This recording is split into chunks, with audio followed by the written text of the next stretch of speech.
You believe this is going to be a 60-minute battle. It's time to cut it loose, guys. Give me some of that. It's Alabama versus Georgia. What more could you ask for, honestly? Give me some of that. It's that time now. There's just something a little bit different about playing Alabama. They don't want this. At the end of the day, it's whoever's going to put in the best effort to get that W. Let's go. Give me some of that. What we gonna do? We never quit. We always come together and play hard. Different in a beautiful way. Welcome to Athens and the SEC on ABC. Saturday Night Football presented by Capital One, part of SEC All Day, presented by IHG Hotels and Resorts. They have waited a decade for the Crimson Tide to come calling between the hedges, but when these two teams collide anywhere, memories are made, magic is created. Georgia and Alabama tonight, we cannot wait. And welcome. Chris and Kirk with you. We'll start with the quarterbacks. Similar stages in their development. Each guy getting their first taste of this rivalry as starters. And I think Gunnar Stockton, what happened to him last time out in Knoxville, we got tested, found a way to get out of there with a win, really created some confidence. And Ty Simpson, since the loss in the opener against Florida State, they played great at home. This is that next test, back out on the road in a tough environment. Can't wait to see how he does. Well, the Papa John's kickoff is next, but listen to Simpson, who's a captain on this team, get his guys pumped up for this trip into hostile territory. It's us against the world. Everybody in here wants us to lose. Hey, I got something they don't know. I got something they don't know. I got the Crimson Tide on my back. Huh? I got the Crimson Tide on my side. Don't do what we do today. Hey, let's dominate every aspect of football. You got me. Beast on fire. Beast on fire. 1, 2, 3. Beast on fire. You're watching the Papa John's Kickoff. For a better game day, order ahead. Tradition of singing our national anthem. And now to honor America, the national anthem, the Georgia Redcoat Band. 46 Pegasus from the Bryan Air Force Base, New Jersey, will fly over Sanford Stadium. The colors are presented by units of the University of Georgia, ROTC.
KC-46 Pegasus, based in New Jersey.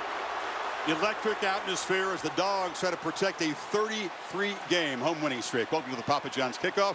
Ready to go? I'm ready to go. Chris and Kurt, what a thrilling weekend in college football began last night. Continue with a couple of thrillers today. Illinois, the all-time bounce back after the debacle against Indiana, takes out USC. Yeah, Illinois really came back with an attitude. This is a football team that needed a win, got tested by USC. They would not go away. Jordan Mailata with a back shoulder fade. Touchdown gives USC a lead late in the game. 4 seconds left. David Olano, walk-off game winner. And the Illini give USC its first loss. Yeah, after a disappointing loss in Bloomington against the Hoosiers, they bounced back. Brett Bielema with a huge win. How about Lane Kiffin and the Rebels here against LSU? Old fierce rivalry. Logan Diggs. Ole Miss is up by 11 at this point. LSU trying to answer. Harlem Berry right up the gut. They missed the two-pointer. It's a 5-point game. Yeah, LSU just continues to really struggle on offense, get any continuity going at all. And meanwhile, Ole Miss, it wasn't a typical Ole Miss blowout, but they get this conversion on 4th and 3. Look at Lane Kiffin. A huge win for the Rebels at home to remain unbeaten. Now they're 3-0 in the SEC. They come here in a few weeks. We showed you Ty Simpson getting his team fired up. The man who was waited and learned from watching Bryce Young and Jalen Milroe. Now he steps in against that Dogs defense. Can they affect him the way the Seminoles did? And Gunnar Stockton, unquestioned toughness. Can he continue to send that ball downfield with accuracy as he did in that overtime thriller against Tennessee? Interesting quarterback matchup. Two defenses that are talented, but at times have struggled on the young season. The Crimson Tide and the Dogs from Sanford Stadium, just minutes away now.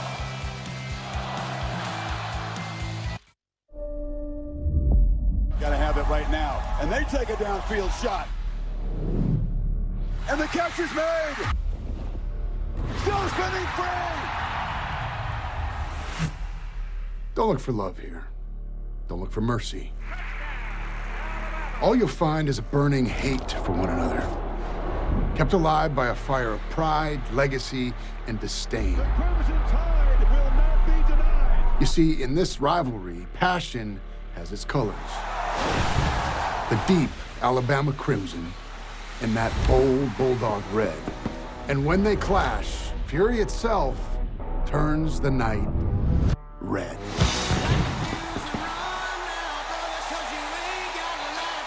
Are you kidding me? Ryan Williams, touchdown, Tide. Alabama, Georgia. A matchup told in battles of heartbreak and glory, a saga older than memory, yet as alive as the roar of the crowd. Nothing stands taller than this game. Got it, but the clock is running. To the end zone, touchdown! Alabama wins! Jalen Hurts, touchdown! Launching downfield, underthrown, and Georgia is going to conquer the Crimson Tide. This kid just has the it factor. Intercepted! The Tide, the Dogs, in a head-on collision of two champions. Another chapter in the book only they can write. The last dozen meetings have been ranked versus ranked. No other series can say that. Last 7 meetings, 6 of them won by Alabama. The one Georgia win was in the national championship, paying back the SEC championship loss. But it's inconceivable, really, Kirk, to see Georgia, as great as they've been, lose 9 of the last 10 to anybody. No doubt about it. And look at all. Most of those aren't even in the regular season. Only a couple in the regular season. Others in national championship, SEC championship, or in the playoff of some kind. So it'll be a different vibe in here. I want to thank Josh Jamel, by the way, for helping us get pumped up in the tees. His movie, great. London Calling, is now in theaters. Giving fans these wristbands a la Taylor Swift concert. And the Dogs about to barge out here between the hedges. Haven't lost here since 2019.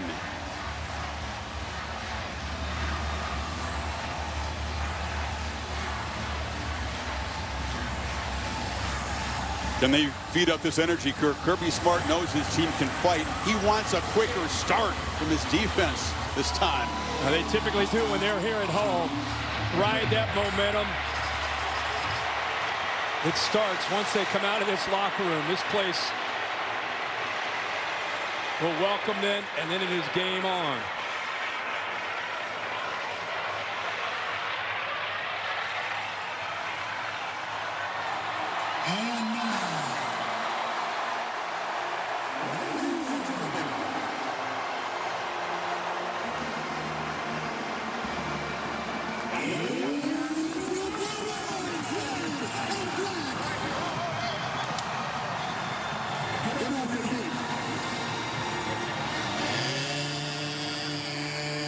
Let's make some Sanford Stadium noise. Defending SEC championship.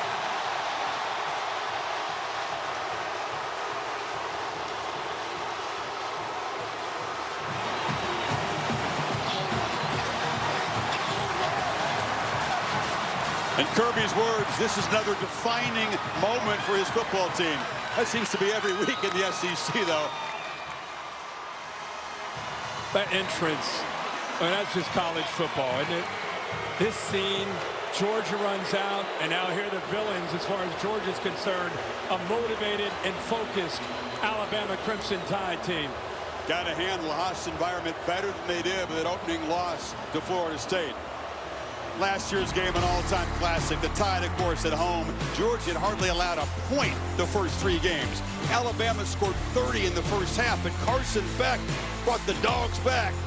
Bell spinning free. The lead would last 13 seconds until Milroe to Williams. I'll never forget your calls. I mean, 1 second, it looked like, oh my gosh, Georgia did it. They came back, and the very next moment, it's this play with Ryan Williams, kind of a coming out party for him in college football. And then the big interception at the end to seal it by Brown. What a game. Tough loss for Georgia, and a huge one for Bama at home. Of course, Kirby Smart was 1-5 against his former boss, Nick Saban. Add on the loss, 1-6 against Alabama. Very hard to beat against anybody else. Great to have Holly Rowe and Laura Rutledge on the sidelines tonight. Laura's got Kirby. All right, thank you, Chris. Kirby, your quarterback, Gunnar Stockton, has proven he doesn't flinch. What's most important for him tonight? To relax and play within the offense and take what the defense gives to him. And how do you affect Ty Simpson on the other side? Yeah, we got to get some pressure. Number one, we got to get him in long yardage situations, so we got to win early downs, and we got to affect him by the coverage and rush we have. All right, thanks, Kirby. Thank you, Laura. To Holly with Kalen DeBoer. Well, Coach DeBoer, this atmosphere is electric right now. What have you put in place early so your team can operate and get out to a quick start? Yeah, we just got to do what we do. You know, go out there and do our job. That's what we've been focusing on. That's what we've improved at. Lead to great execution. You get Jam Miller back tonight. How can you run the ball with his physicality? Yeah, I mean, he's an important key to our run game. Our O-line's got to step it up, too. Everyone's got to be involved, and it's good to have him back. Thanks, Coach. Yeah, thank you. 2 key guys return, Miller, and on the other side of the football, Tim Keenan, that nose tackle, is healthy and ready for this one.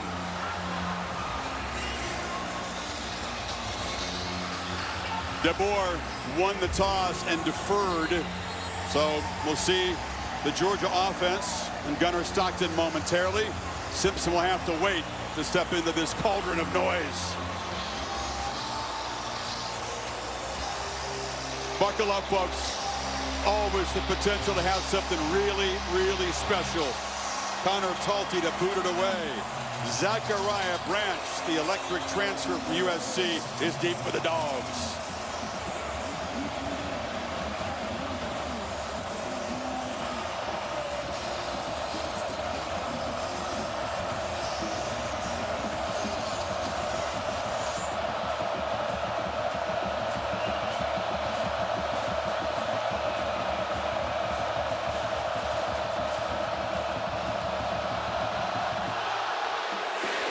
And the boot lands deep in the end zone for a touchback.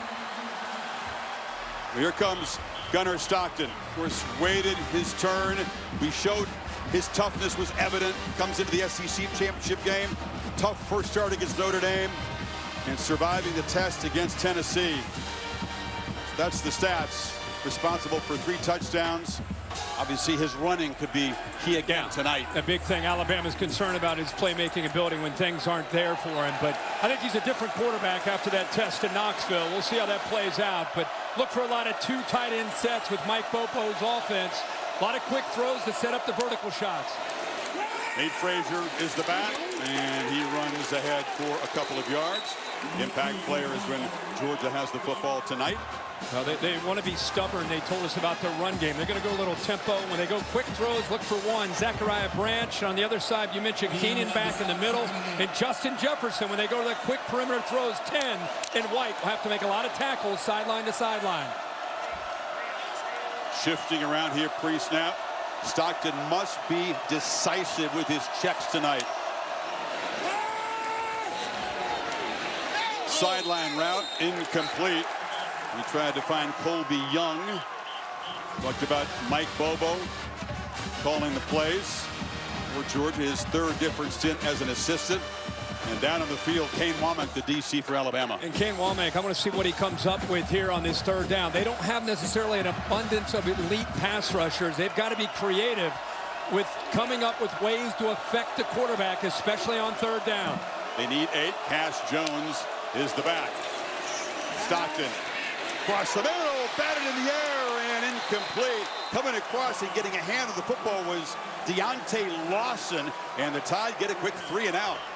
Well, watch him right in the middle. This is a very experienced middle linebacker. He does a really good job of reading the eyes of Gunnar Stockton. He looks to the outside, eyes bring him back to the inside, and his instincts there in coverage allows him to be able to make that play. Big play for Bama to get off the field with that 3 and out. Brent Thorson, almost healthy, he says, after his ACL late last season to boot it away. Cole Adams is the returner for Alabama. Drifts over and waves for a fair catch at the 25-yard line. So here comes Ty Simpson. Accurate so far. When he was kept clean, including the Florida State game, frighteningly efficient. Incredible the last couple of games. He's barely thrown incompletions. 41 for 46. Look at his energy. This is what he wants. You know, he mentioned in his speech there to his team, nobody believes in us. I think that's because of the way last time they were on the road, week 1 against Florida State, he and the offense really struggled. He didn't have a lot of time. I think he's anxious to get this next test back on the road in the conference game against his Georgia team. Jam Miller in the backfield. He provides a home run threat if he can get going. Tough as well. Picks up about 3 one of your impact players tonight when the Tide have the football. Yeah, you got to have Jam Miller in there. Great to see him back and healthy. Kermit Bernard is the guy to me on the outside, 5. I know Ryan Williams gets a lot of attention, but keep an eye on 5. C.J. Allen will make a ton of tackles. And K.J. Bolton, the leader in the back end, has got to communicate and get everybody on the right page. Both coaches say these second down plays become so crucial because you got to stay out of 3rd and long. We saw that in the Dogs' first possession. Exactly right. Empty means the ball's got to get out pretty quickly here. Dogs bring some pressure. Simpson has time. Launches down the middle. It's incomplete. A little too high for Isaiah Horton, who's had a nice start. He's a good compliment to Bernard and Williams. No doubt about that, Chris. And one thing he did, he had time here because Cuevas picks up this blitz. So good job here of trying to be patient. Look at that second level. This is really the area that he's trying to grow as a quarterback. Those second level passes over top of the linebackers gave this guy a chance, just unable to come down. And now it's the Tide who have to deal with an early 3rd and long with the added challenge of this deafening noise. Extra rusher, Simpson, flush. He can run. He's got space. He's got the first down as he slides at about the 38. That's part of his game, too. Chris, you're exactly right. I think a lot of people overlook that. And when you bring this kind of pressure and you play man-to-man, you better get home or you're going to have a problem. Heck of a job there by Alabama's offensive line communicating, picking that up, and a good job by Simpson of climbing the pocket. Recognized man-to-man, no spy, nobody there to account for him, and with his legs, easy first down for 15. He was considered a dual threat when he was recruited, very high recruit 3 years ago. One into the left, and Miller is tracked down from behind. Chased down nicely there by Jonell Aguero and Quintavious Jackson. Ryan Grubb calls the plays. Went up to the Seahawks and came back this season to rejoin Kalen DeBoer. Yeah, and Ryan Grubb was with him for a long time. Glenn Schumann, the defensive coordinator, works alongside with Kirby Smart, one of the top D coordinators in college football.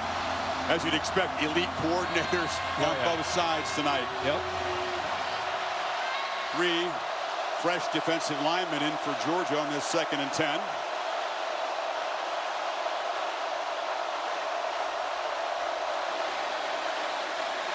Moves the pocket, and Simpson shoots it downfield. Ryan Williams dropped the football. That has been a problem for him. 3 of them against Florida State. Dropped a touchdown against Wisconsin. Very catchable ball. And sometimes you call the right play at the right time. Watch the free safety. Just move. Look at the middle of the field open up. Ty Simpson must have thought, oh my gosh, I got exactly what I wanted with 31 Jones opening up the middle. And just the superstar there, Ryan Williams, unable to bring it down for the touchdown. It's a missed opportunity, obviously, for the Crimson Tide. Yeah, difference between 7-0 and 3rd and 10. Simpson gets the ball out quickly, and there's the catch by Horton on the sidelines. Let's see where they spot it. It's going to be just short. Ryan Williams, if he does have a weakness in his game, sometimes lets the ball come play him. Yeah. Doesn't catch it in his hands. Yeah, and that's something they've been really trying to challenge him with, is be confident with your hands. Don't feel like you have to use your body. And here, that sometimes the easiest balls are the toughest catches to make. That one was a touchdown, and such a talented player. It's just maybe a case of just overthinking and thinking about the ball while it's in the air. Play is under video review.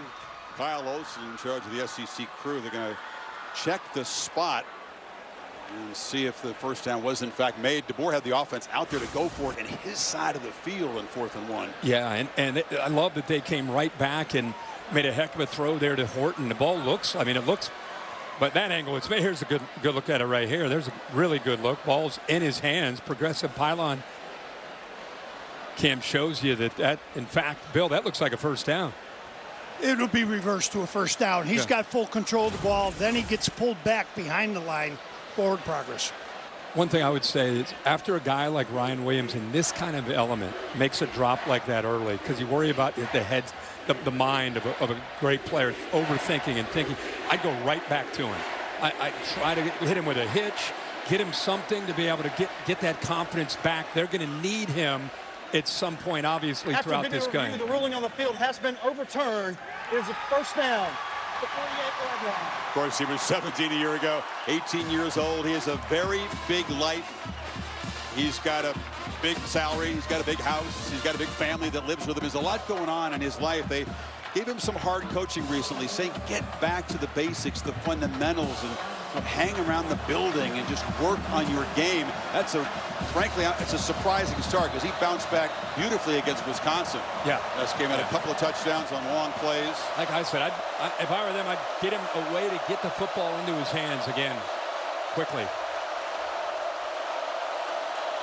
Play fake, Simpson on the move, chased down by Aguero, and almost threw a pick.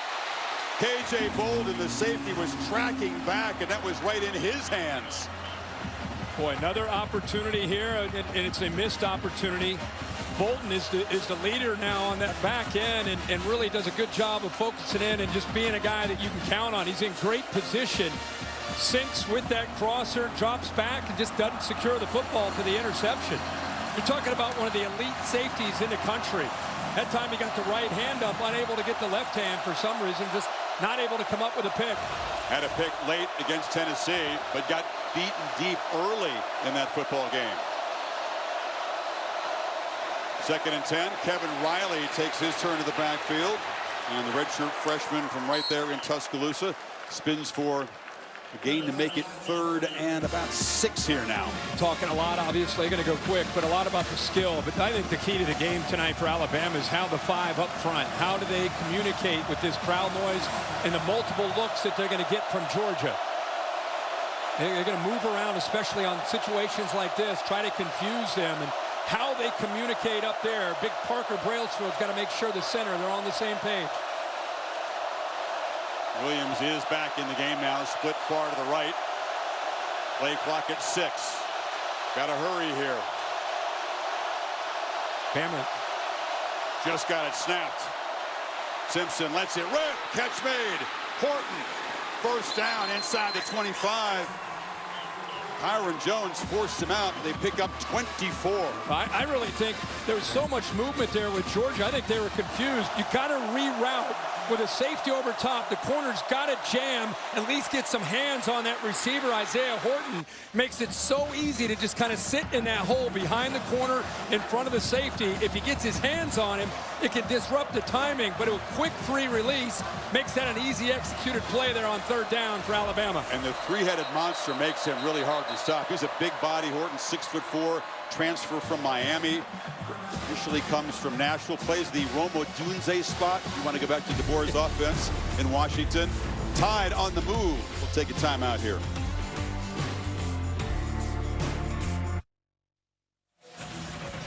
Ryan Williams has thrilled us in his brief career with highlight plays, but this has become a story this year. The drops against Florida State were crucial. Let him over the middle. Yeah. Was he feeling footsteps there? And then he dropped the touchdown late. Wisconsin had a comfortable lead, and then this play just happened tonight.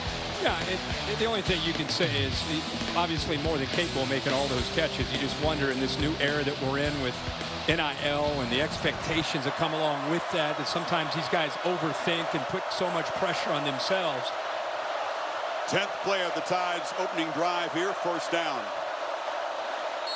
Big fella Caden Proctor came in motion. Number 74, an elite, massive left tackle. False start. Offense, number 26. It's 5 Miller yard with the penalty. false start, but Remains first down. Proctor's a good enough athlete. They can get a little creative in moving him to different spots. Well, kind of like Trent Williams in the NFL with the 49ers. You can move him like that, like a big tight end, and then you can run the football to the right with a moving 360-pound offensive tackle on the move. Those pre-snap penalties were an issue in Tally. Will it stall this drive? 1st and 15 now. Williams in the slot to the right side. Miller is the back. And Jam makes a cut and earns about 3 yards before Raylan Wilson knocked him down. This is a little thing here, Chris, but just something I keep an eye on. And watch 2 here come in motion. You got a safety coming up. Just watch this. It's a chance to hit the safety, kind of olays him. So a little thing like that, but if I'm watching film and I'm a teammate and I see that, I don't like that. You got a safety coming down, lower your shoulder and blow him up. Behind the 6 on 2nd and 13 now. Jeremy Bernard in the backfield. Now he motions out. Dogs bring pressure. Bernard's got it on the edge, and he's got some blockers. Jeremy Bernard, one of the best players on this football team, the former Husky, weaves his way to a 1st and goal. Well, good job by Bernard, but again, I don't mean to pick on Ryan Williams, but you got to give me a little bit more than that. Thank goodness Bernard is gifted with the ball in his hands after the catch. Everybody wants to talk about Ryan Williams. To me, it's really more about Bernard and Horton in this offense as we sit here, whatever the date is in 2025. They've got to work their offense through the running game in 5 and 1. 1st and goal, Miller. Spins free again. A very short gain, a couple yards to the 6. Dalen Everett made the stop. I mean, I'm an Alabama fan. Can you ask for anything more than this kind of start? A 3 and out, you get the ball back, even though you have a drop touchdown pass. This offense is putting together a very nice drive. It's a 12-play drive already. It'll be the 13th play coming up. Now, can they finish with this kind of opportunity now in the low red area down on the 6-yard line? Been efficient so far this year. 15 trips, 12 touchdowns. But it wasn't against Georgia's defense. William Sanders in extra offensive lineman on the left side. They got to hurry. They need to spend a timeout down here. Some disorganization. Simpson came up to the line, but there was no time to make those adjustments. Second timeout they've had to burn because of miscommunication with the operation. So 2nd and goal for DeBoer's offense when you come back. This is Chris Berman. This is the champion coach of the Eagles, Nick Sirianni. This is the champion quarterback of the Eagles, Jalen Hurts. See them together on Sunday NFL Countdown with a special visit. And as we send it back to you, Chris Fowler, you know that this young man is interested in the Alabama game and is a national champ. He's a national champ, too. Do a little homework. Enjoy the game. Ooh, boom. We do our homework. Mount Union. Oh, Mount Union. 3 times. national champions. Larry Kerr's one of the best coaches of all time at that level. Of course, Jalen Hurts against Georgia came off the bench when Tua struggled and had a 4th quarter pass and run to beat the Dogs in an SEC championship. BAMA has been a team that has had to throw the ball down in the red zone 60% of the time. Will that continue with Jam Miller now back in the lineup? It's Horton who comes in motion. And it's a low throw, incomplete. No chance to make a play. Kyron Jones was all over him anyway, and it's 3rd and goal. I tell you, these quick throws that Bama's trying, they're lucky Bernard was able to make a play just on his own, but the Georgia defenders on the perimeter slipping those receiver blocks, and even if they do catch it, not a lot of room to run right now. 14th play of the drive. They're 3 for 3 on 3rd down. And they reach the end zone on this play.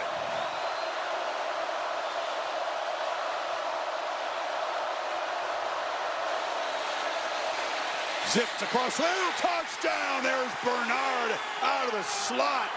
And a marathon march. The Tide draw first blood between the hedges. What a drive. Like we said, it could not have started any better for this Alabama team. Kalen DeBoer told us, his coordinators told us, the players told us that there was a focus these last couple weeks. After the 2 wins, they're looking forward to the challenge of coming into Athens and having a chance to be able to shock the world and upset them. And boy, if this game is exactly how they wanted it to get started. Connor Talty to add the PAT.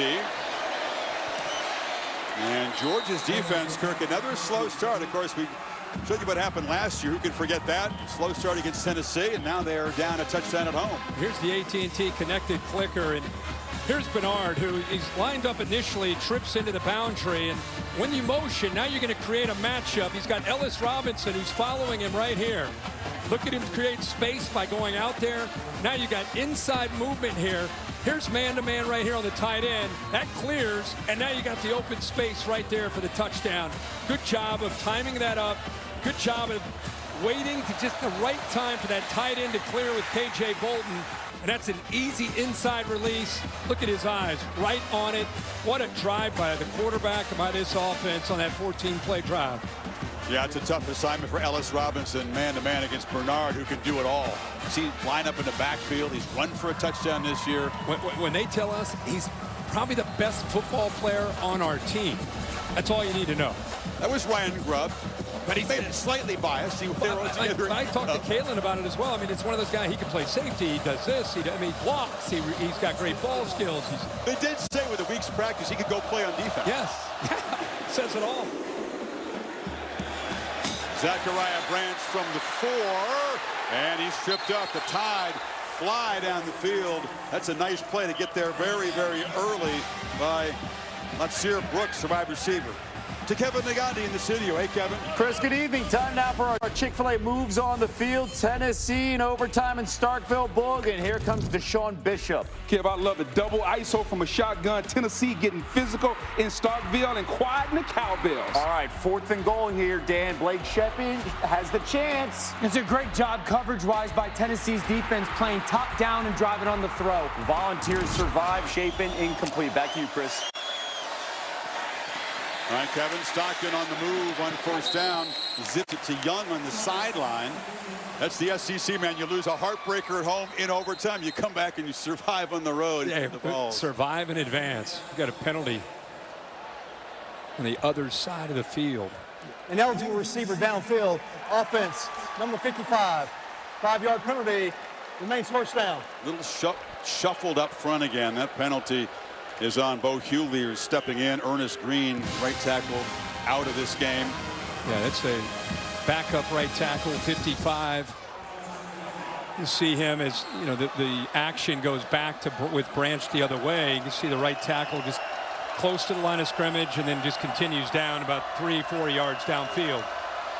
He did a great job avoiding those pre-snap penalties with all the noise on Rocky Top. And makes it 1st and 15 and negates the play, but Frazier's off and running. Nate Frazier with a quick burst, and he's going to be brought down after a gain of 24 by Justin Jefferson, who saved the touchdown. What a job by Micah Morris, the left guard, and the left tackle, Monroe Feeling. Just open that up. You can see as soon as he saw that open up, he accelerates upfield, and they get that big 1st down. They fake it to Frazier. Now Stockton finds Delp, broken up. Hard hit and delivered there by Damani Jackson to knock the ball loose from the tight end. Boy, what a play by Jackson. Great job of coming off the receiver that's going downfield, 16, London Humphreys, and then comes back to make that play. Perfectly timed up, clean hit. But Jackson had to worry about the fleet-footed Humphreys going by him, but reacted to the ball in the air with his eyes on the quarterback to be able to make that play. Ray Hubbard, the safety, just got some fingertips on that football. Chauncey Bowens is the back for Georgia now on 2nd and 10. Tries the left side. Lowers the head, picks up about 4. Got a nice block from Delp, the tight end. Yeah, 2 weeks ago, you and I and Holly, our whole team, were in Knoxville when Georgia went back and forth with Tennessee. And I remember one of the things we all talked about was how impressive it was to see Georgia answer the bell. Almost, I think it was 5 times they had to respond with an answer of some sort after Tennessee taking the lead, and they just kept coming back. So that's in their DNA, especially fresh off a game. Their last game they played against Tennessee. Got to get 5 on 3rd to get the drive going. Stockton has space, delivers across the middle, incomplete. That was Branch streaking down the middle. Thought he had a chance to maybe pick that up with his legs there. Yeah, I feel like, you know, he definitely could have picked it up. He had Cash Jones sneaking out of the backfield as well, 32. Look at that open up. All you need is 5 yards. Got a little bit greedy there. He had a crosser underneath with Humphreys. He had 32 coming out of the backfield, but instead opts to try to squeeze one in there to Branch, which is a very tough throw. Stockton coming off the huge game against Tennessee, 0 for 4 to start tonight. So Thorson back to punt it again. Adams standing at his 15. And the Aussie booms one down there. Fair catch made at the 16. So Alabama back to work as you see some of the legendary faces on both sides. Tied 7-0 midway first.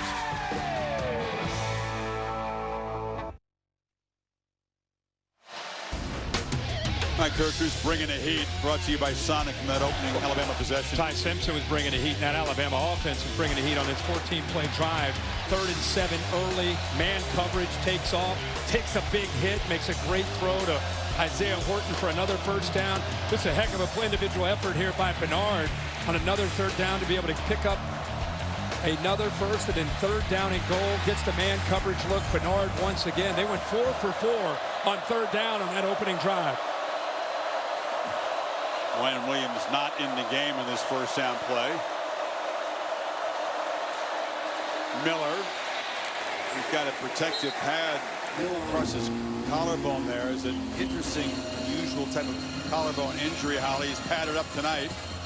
Well, that's right. He had a dislocated collarbone on October 30th. So they have put together this beautiful carbon fiber pad that's sewn into his shirt under his shoulder pads. It's 3D printed, so it's matched perfectly to his collarbone that was scanned.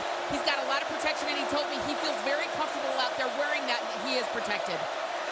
Only 9 yards in his first 5 carries. Bernard couldn't corral that high throw. Where it was in coverage. Here's she called it beautiful. It certainly looks nice. It's effective. Yeah, hey, whatever it takes. This guy is fired up and a big part of this football team and the leadership of this team. So it's great to see him back, and good to see the staff did whatever they can do to make him feel protected and comfortable. Another big 3rd down. Remember, again, 4-4 on that opening drive that led to a touchdown. He needs 7. Miller is to the left of Simpson. Dogs rush 4.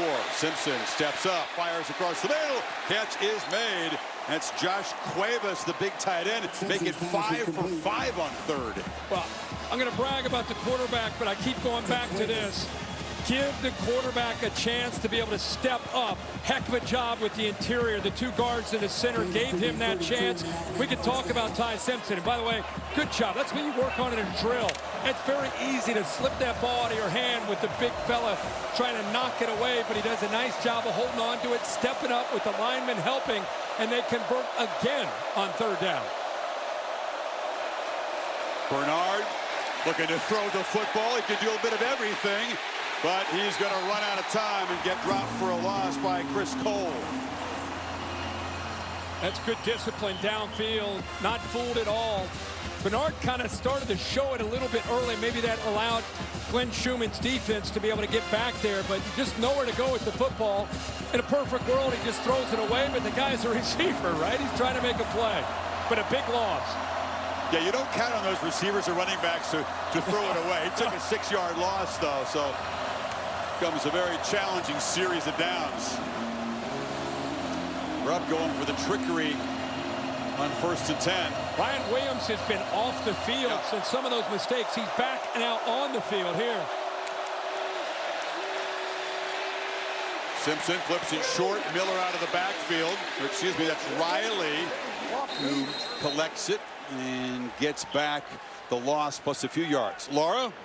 Well, Chris, here's another third down for Alabama. They're 5 for 5 so far, as you guys have illustrated. Glenn Schumann was just telling his defense on the sideline, we have got to be the better team on third downs. You know they are really good on third downs. Also emphasizing communication, being demonstrative with it for this defense, because it is so loud when this defense is on the field. And Laura, it's such a good point. The outside linebackers for Georgia, kind of a calling card for them over the years, at getting pressure on third down. They've got to be able to get home to affect Simpson. Look at Simpson in total command on the road in front of this environment. He's got to use his last timeout of the first half. Yeah, so 2 possessions. They now use all 3 of their timeouts. But you can tell that, you know, they're trying to be very multiple. They're trying to put Georgia's defense in stress with a lot of shifts, which is what DeBoer is known for. Yeah, and that time the tight end Cuevas, 80, is a transfer from Washington, just not on the same page. You saw he had to go all the way up to him, kind of pat him, move him back over to the right. So that's the aspect of playing on the road in any environment, especially here in Athens, where you just got to make sure everybody hears every call and everybody's on the same page. In my opinion, so far early, 15 doing all he can to offset this crowd noise and really lead this offense. Great quote.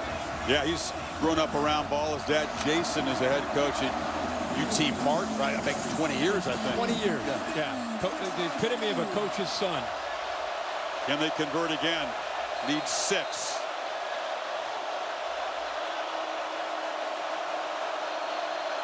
Plenty of time on the play clock to shift and adjust protection. Here comes pressure.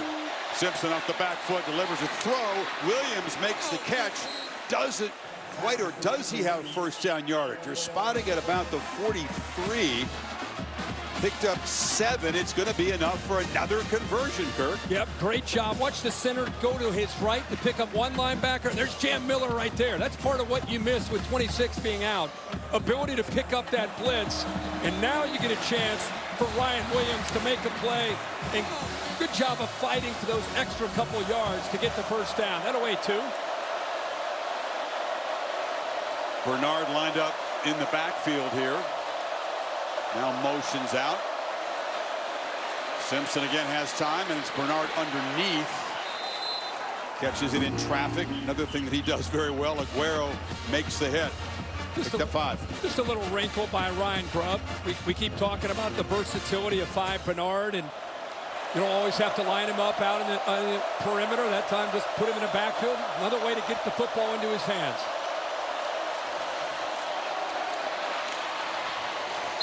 Hand it to him conventionally, and Miller picks up a few yards. It'll be a much more manageable third down here. They've had success from all ranges of converting on third down. This is an Alabama team under Kalen DeBoer that, away from Tuscaloosa and Bryant Denny, they're 2-5 since he's been the head coach.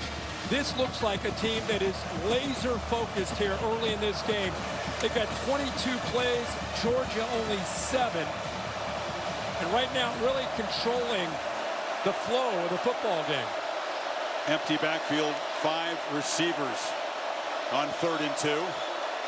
Handoff, Bernard in that jet sweep motion, and he kind of dances and finds a crease, picks up another first down. I don't know who's come into this place as a visitor and gone 7 for 7 on 3rd down to start a game. Has that ever happened? Doesn't happen, but watch him set this up. He goes in here, he draws the attention, and then he pops out to the outside. Good block there by Horton, and a good job of being aware of exactly where he needed to go to set that up to get the first down yardage. Just unheard of efficiency for an opponent in this place. Yep. All 11. It's not just one guy, all 11. Deep drop. Simpson looking across the middle and delivers a strike. And the tough catch made by Lazier Brooks. Took a blow that picks up 19. Well, I am such a fan of what we're seeing right now from Ty Simpson. How comfortable he is with his rhythm. Puts this ball, not afraid at all. The linebacker right there in the middle. Got it out decisively. Miller, as they run with some tempo here in the red zone, bouncing off people. It's Wiley who picks up about 4. Alabama dominant in this first quarter between the hedges in Athens, Georgia. Up by 7 and threatening.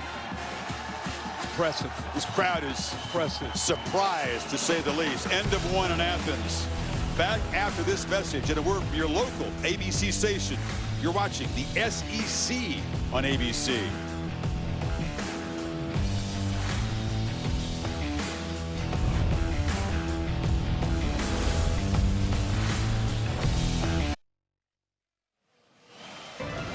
Except for the second quarter in Athens, the SEC on ABC. Saturday Night Football presented by Capital One. Alabama has come on the road, executed beautifully, and is now trying to add to a 7-point lead. Georgia ran just 7 plays, made 1 first down, had 31 yards in the first quarter.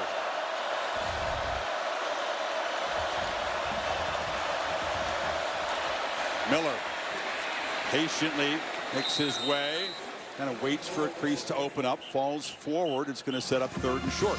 Well, they've been doing it so far throughout this entire game. Ty Simpson, 5 of 5, 59 yards and a touchdown on 3rd downs tonight.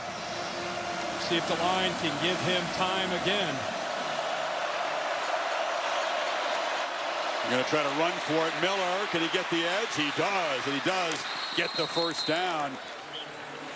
Jam Miller, welcome back. They have missed him the first few games. Good job here again by this offense, mixing up looks, mixing up the personnel groupings, keeping this Georgia defense on its heels. Expecting maybe a quick throw. Instead, they run, bounce to the outside, get the yards. Did Gabe Harris unable to keep the edge there, and the Tide with a 1st and goal. Fake it to Miller on the run. Simpson launches, end zone, touchdown, Isaiah Horton. And the Crimson Tide, unbelievably efficient start on the road here for this offense. It's another 14-play drive, and what you'll love to see is watching Horton work back with his quarterback. This is incredible, almost like it was designed. Watch him stop, feels the defense, and then works back to the left, and Simpson locates him for that touchdown. Almost looked like they wanted the defense to fast flow, and then Horton just goes immediately back towards the middle of the field, and Ty Simpson, who is just in a zone tonight, locates him for that 2nd touchdown pass. Who does this? Back-to-back 14-play touchdown drives from Alabama. 8 for 8 tonight on 3rd down. Simpson, who was the hottest quarterback in the country the last couple of games, picking up where he left off tonight.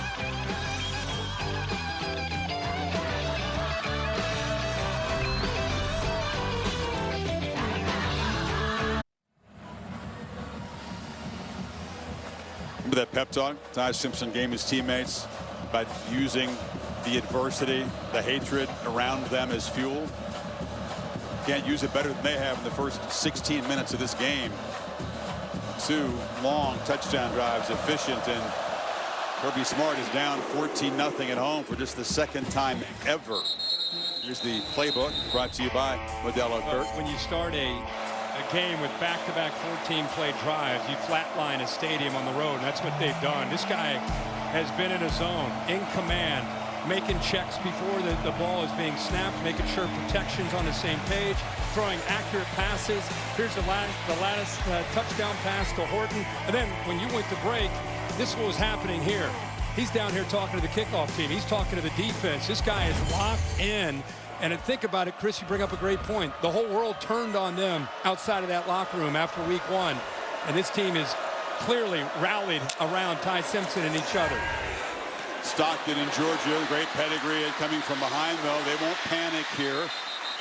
It's Zachariah Branch dancing for about 8 on the far sidelines. Well, now it's about Georgia. Mike Bobo, the play caller, staying calm. 13:50 to go in the second quarter, down 14. You're still sticking with the playbook, which means getting the ball out quickly to Branch. Still trying to find matchups where you can win downfield. They got a great group of receivers that can get downfield. Bama's been tough, and yes, they lost at Florida State, made a couple big plays, but they're very good at limiting big plays so far through 3 games. Chauncey Bowens Busts loose. Sprints down the sideline. Damani Jackson couldn't corral him, and the Dogs in business now. Well, right now you have two true freshmen on the right side of this offensive line. How about that?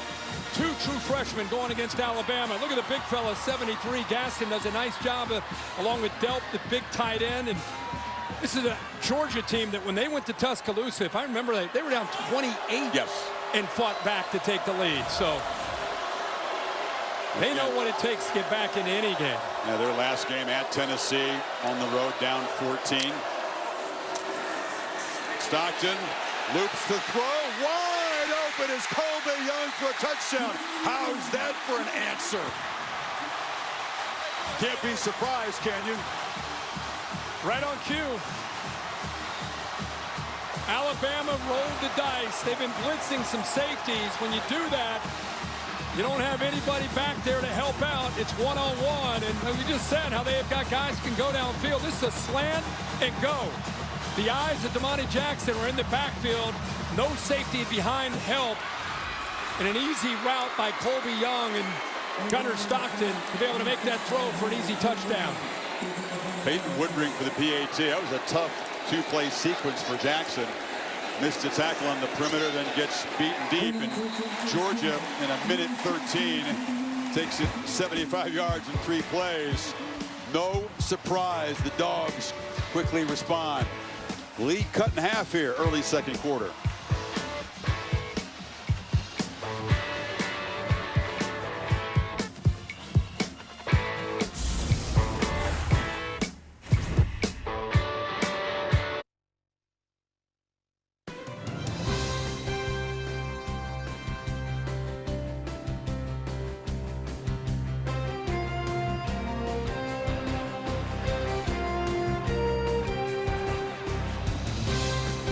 Kirby Smart's offense strikes back. The question is, can they slow down Ty Simpson defensively? Here's how they cut the lead in half here. Yeah, again, you can see that their corners on islands. You got a 14-point lead. Very risky, aggressive approach, but that's how Alabama came into it. But Kane Womack goes to his team. Hey, guys, we're fine. Watch this. That's on me. He tells everybody, guys, that one's on me. That one's on me. You know, you play with a 14-point lead. Even though he's an aggressive defensive coordinator, you'd love to just keep the ball in front of you and not give up the explosives. But great job by him talking to the team when they came off the field. Al, you had a nice visit with Ty Simpson about trying to slow his mind down using various techniques. That's right. This is the first time he's playing between the hedges, and he said sometimes out there my mind can be racing with everything that's on me. They did a team box breathing meditation workout this last week, and he said I've been using it on the sideline. 4 deep breaths in, you hold it for 4 breaths, 4 breaths out. It calms the autonomic nervous system. He said it's really been helping him slow his mind down so he can be sharp and fast on his progressions, but not racing in his mind. Holly, I try that when I wake up at 2 in the morning. Go to the bathroom. I try to do that 4 and 4 to just get in that Zen moment. Doesn't work for me. Doesn't work? No. Simpson looking to throw on first down, flips it a screen, and that's Riley. And Riley's loose down the far sideline. This guy was a 5th string back in camp. He just patiently climbed up the depth chart. They get a big impact. And I love the call here on 1st and 10 because look at Georgia. They're bringing pressure. Good job of baiting them. Now you got the convoy in front. But watch, they got a chance to make this tackle right there, and it's missed by Ellis Robinson, who's known as a cover corner. But you got to make that tackle in the open field. But a good play call. Good job of the lineman getting downfield. And good tough running there by Riley to get positive yards into Georgia territory. Interesting call is screen. You know the defense is going to be all fired up off of that touchdown, and they use that aggression against them. Tied right back in Georgia territory. Bernard in the flat, gets a block from Ryan Williams. To give him credit, he did a good job on the perimeter that time, Kirk. Yeah, you sit on the bench and you know you're going to get the attention of players. It's Ryan Grubb, who Chris just mentioned. He's been with Kalen DeBoer throughout much of their coaching careers together. After Kalen DeBoer went to Tuscaloosa, he decided to stay in Seattle and work for the Seahawks for a year. Things didn't work out, so he's back now working with Kalen DeBoer. And I'll tell you, he is off to a great start himself with a real good feel of what to expect from Kirby Smart and Glenn Schumann from this Georgia defense. 2nd and 8. Tide don't have any timeouts left. Play clock winding down to 3. And they hand off to Riley, who's slammed down at the 45. It'll be another 3rd and long. And the Dogs get off the field. The challenge to run between the tackles against Georgia's the movement. So much movement, slanting and angling. That time able to slip off of the blocks. Dogs still trying to get adjusted over there. Some confusion on the defensive side. Simpson has time and now rolls and fires incomplete.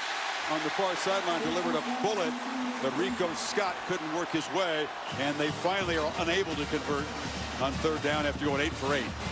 Yeah, I'm with you, Chris. I saw the same thing. Georgia just trying to get on the same page. Simpson looked that way. I think he thought he maybe had an opportunity with miscommunication. He really locked in on 11, Rico Scott, but Scott did a pretty good job working back to the ball, but finally Georgia gets Bama off the field. That's his first really inaccurate throw tonight, a fastball that was way outside. So Blake Dowd trying to pin the Dogs back, boots a line drive, which is bouncing and fielded on the bounce by Branch. Apparently it already signaled a fair catch, and he'll have the ball at the 6 to start. 2 Monday Night Football matchups. I'll be with Lewis, Dan, Katie, and Peter down on the Dolphins and the Jets, Bengals and Broncos at 8 o'clock Eastern time on ABC. I know Cincinnati fans are fired up to see if they can keep it going, get it going rather against Denver. I know they're anxious that the Cincinnati Reds are up 6-2 tonight. Work that in. Yeah, had to work that in. Had to work that in. Anxious Dolphins and Jets fans. Something's got to give. Yeah. Somebody's going to get a W. All right. Stockton off that electrifying drive minutes ago from the 6. Feeds Nate Frazier. He's knocked down after a short game. Holly? Developing situation for Alabama at defensive end. Q Rusaw, their starter, is out right now being evaluated for a lower leg injury in the locker room. His backup, Jamarian Latham, suffered a bad injury Tuesday. Has been in ICU in the hospital. I'm told he's back home watching this game. So 42, Yonte Pierre is in there right now, guys. He's a talented pass rusher, but Quay Russo is a key part of this defense. So I'm trying to get you information as that story develops. 2nd and 8. And off inside, Frazier. Met right in the hole, fumble the football, and Alabama recovers it. Lawson fell on the football. Bray Hubbard, who is a playmaking safety, knocked it loose. Wow. Chris, tonight, Hubbard as a safety has really been acting like a linebacker up near the line of scrimmage on almost every snap, unless it's an obvious passing down. And this time, his instincts pay off, filling up tight to the line of scrimmage, puts his shoulder pad right on the football, and eventually knocks that ball away from Nate Frazier. And Bama jumps on top of it. Looked like Deontay Lawson. Look at that form tackle. Ball is out. Hubbard is just a playmaker. He's already got a couple of picks and now a forced fumble.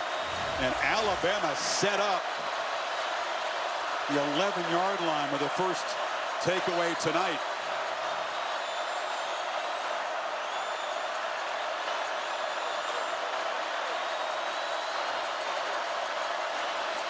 Miller tries the middle.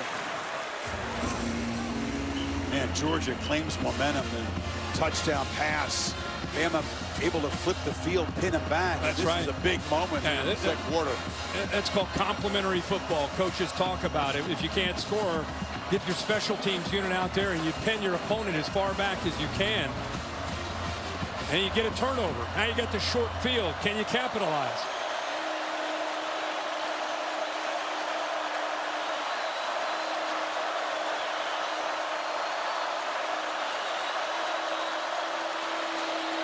Miller again as they test the middle of that Dogs defense. You said how tough that is. KJ Bolden, the safety, came downhill to make the stop. It's going to be 3rd down. Yeah, much like we saw with Bray Hubbard, KJ Bolden down inside the 10-yard line. He is basically acting like an extra man down, like another linebacker. Nobody able to climb up to him. So yet another 3rd down for this Alabama offense. 8 of 9 to open up this game on 3rd downs. 35th play they have run already, midway second quarter. Miller in the slot to the left. Simpson looks to the right, fires end zone, battle for the football, incomplete. Looked for Bernard. It was broken up by Ellis Robinson, who had a tough start to this game, made a nice play there. Yeah, Ellis Robinson, we talked about how he has got great cover skills. You practice this all the time against your own receivers.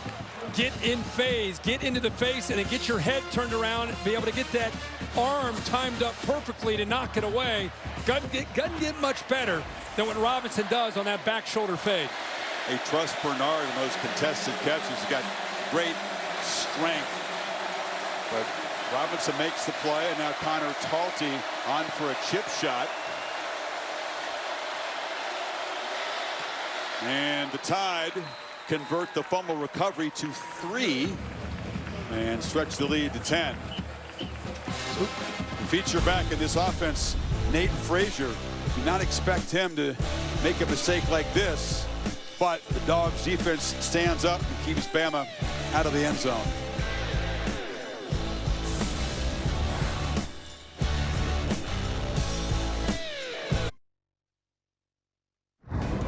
ABC's Saturday Night Football is presented by Capital One. What's in your wallet? So Alabama, 7th takeaway of the season. They have yet to have a turnover. Ashton for 3. Lead back to double digits. And Branch will leave it in the end zone. Laura, was a bye week for the Dogs, but a big moment for Gunnar Stockton last weekend. He's a humble guy, as you know, Chris, but he did get a lot of recognition getting his jersey retired at Raven County High School there in Tiger, Georgia. He said it was great to be back with so many people who loved him so well, getting to catch up with some people as well. He's a man of few words, though, Chris. He wanted to just get right back to business, and we were trying to give him some credit for getting the jersey retired. Yeah, but his big smile said it all, didn't it? It's about 90 minutes north of here. Very northern part of Georgia. Handoff. Branch looking for room, but losing yardage. Trapped back inside the 20. Yanze Pierre is a twitched up pass rusher, got there in a hurry. He sure did. You just talked about him, you and Holly, and boy, he's taken advantage of, these first few weeks, doing a great job of rushing the quarterback, and now being asked to make more plays on the early downs, and that time did a really good job of looking into the backfield and getting through a potential double team to be able to make that tackle for a loss. I always ask the coaches, who are your most explosive, twitched up pass rushers? He's not on the 2D, but that was the first name they said. Pierre. Stockton zips it. And the catch is made by Colby Young, who shows that strength after the catch and muscles for a first down across the 35. Picked up 17. Yeah, that's exactly what you want to see from a receiver. They say this entire group is the most unselfish group maybe on the entire team. Here's an example of the effort and attitude led by Colby Young, 6'4", 215, makes that catch, and then fights for another 5 or 6 yards through Bama defenders. Second year at Georgia, has battled injuries throughout his career, but when he was down with the Canes, very productive weapon, and you're seeing why this year when he's healthy. Bowens cuts it back, leans forward for about 4. It's good to see Tim Keenan back in the middle of this defense, 96 in white. He's been out, and he brings maturity and also experience and toughness, and I'll tell you what he also brings is size. He eats up those double teams and frees up the backers to make a lot of plays, especially getting through the teeth of that defense. Eats up less than he used to. He was 400 pounds when he got here out of high school. Right. Now he's a svelte 320. Stockton delivers a strike in traffic. It's a first down near midfield. London Humphreys, who caught that huge 4th down touchdown at Tennessee last game. Yeah, Georgia hasn't had many opportunities in his first half, and that's a credit to what Alabama's been able to do, converting a lot of the 3rd downs. They've been able to possess the ball. This is only the play coming up, only the 17th play that Georgia's had here in this first half. Look at the time of possession advantage. So the minimum opportunities that you're going to get, you got to capitalize when you get them. Josh McCray, the 240-pound hammer who scored that overtime touchdown in the game as pass protector. Stockton flushed, and he'll be sacked. It's a short sack, but Edric Hill got him.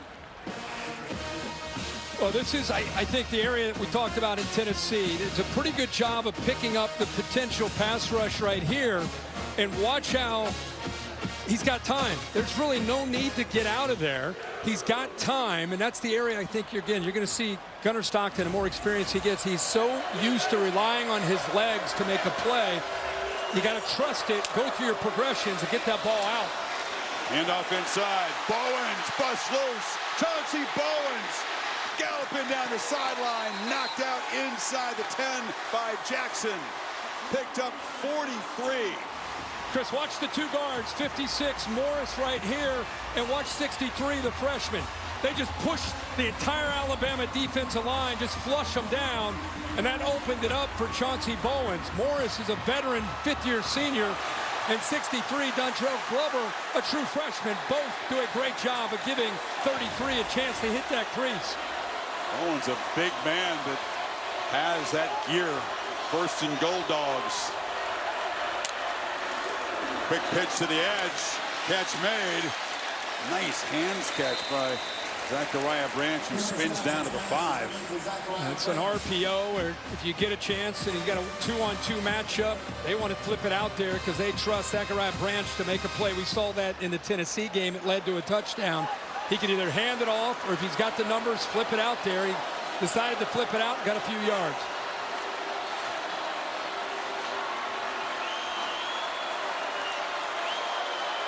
McCray shifts over to the right on 2nd and goal. He's got the football. Here's a huge short yardage hammer in Illinois. 10 rushing touchdowns a year ago. Comes over part of this deep stable in Athens. He was the hero in Knoxville, fighting for every inch. Eventually, replay gave him the touchdown in overtime to celebrate that victory for the Georgia Bulldogs. No fun to tackle late in the game. Ready anytime for that man. Yeah. They will lean on you with 4 or 5 guys, try to wear you down that second half. Power formation on 3rd and goal. McCray again. No, he has met in the backfield. Huge collision. L.T. Overton said, not this time. Boy, did they do a good job of, again, slanting and just being physical. Watched him push through this Georgia front. You remember, Alabama gets the ball to start the second half. Georgia, as we talked about, sensing an opportunity, haven't had a lot of them. 4th down, they want to go for it. They've been very successful on 4th. 5 for 5 with 3 touchdowns scored. Stockton from the pocket, pressured, flips it short. Bowens flagged down as he's dropped at the 2-yard line. They're going to get defensive holding, I think, on Georgia in the secondary. On Bama? On Alabama. This should be a 1st down. Result of the play is the runner was short of the goal line. Holding. Defense. Holding supply.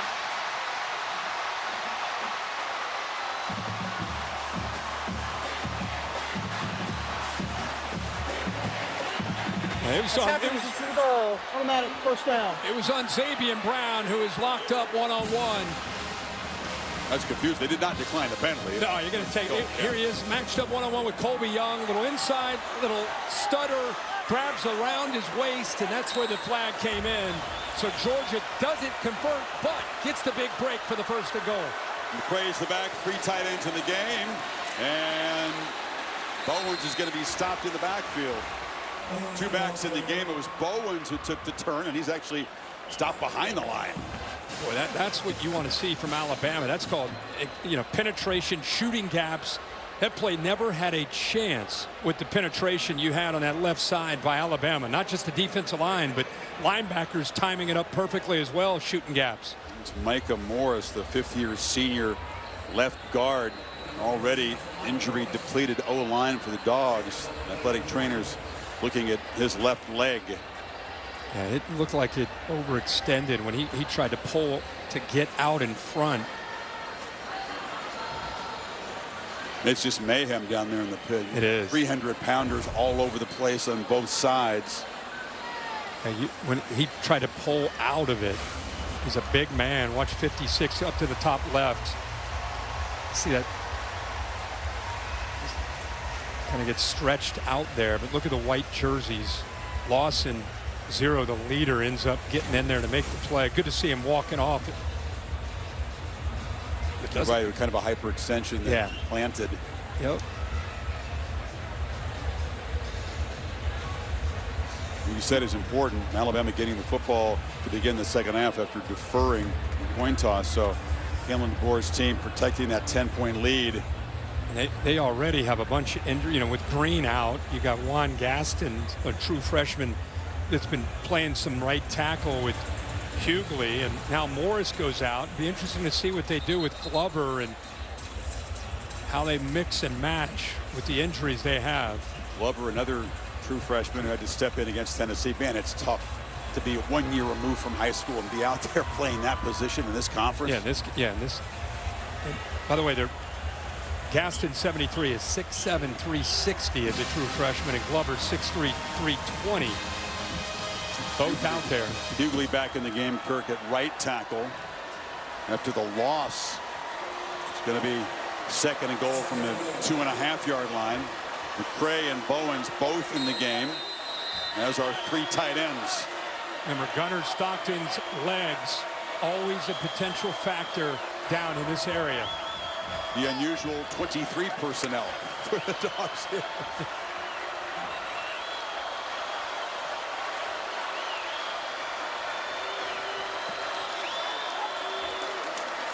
On the pitch, walking in for the touchdown is Bowens. And Georgia hits back again.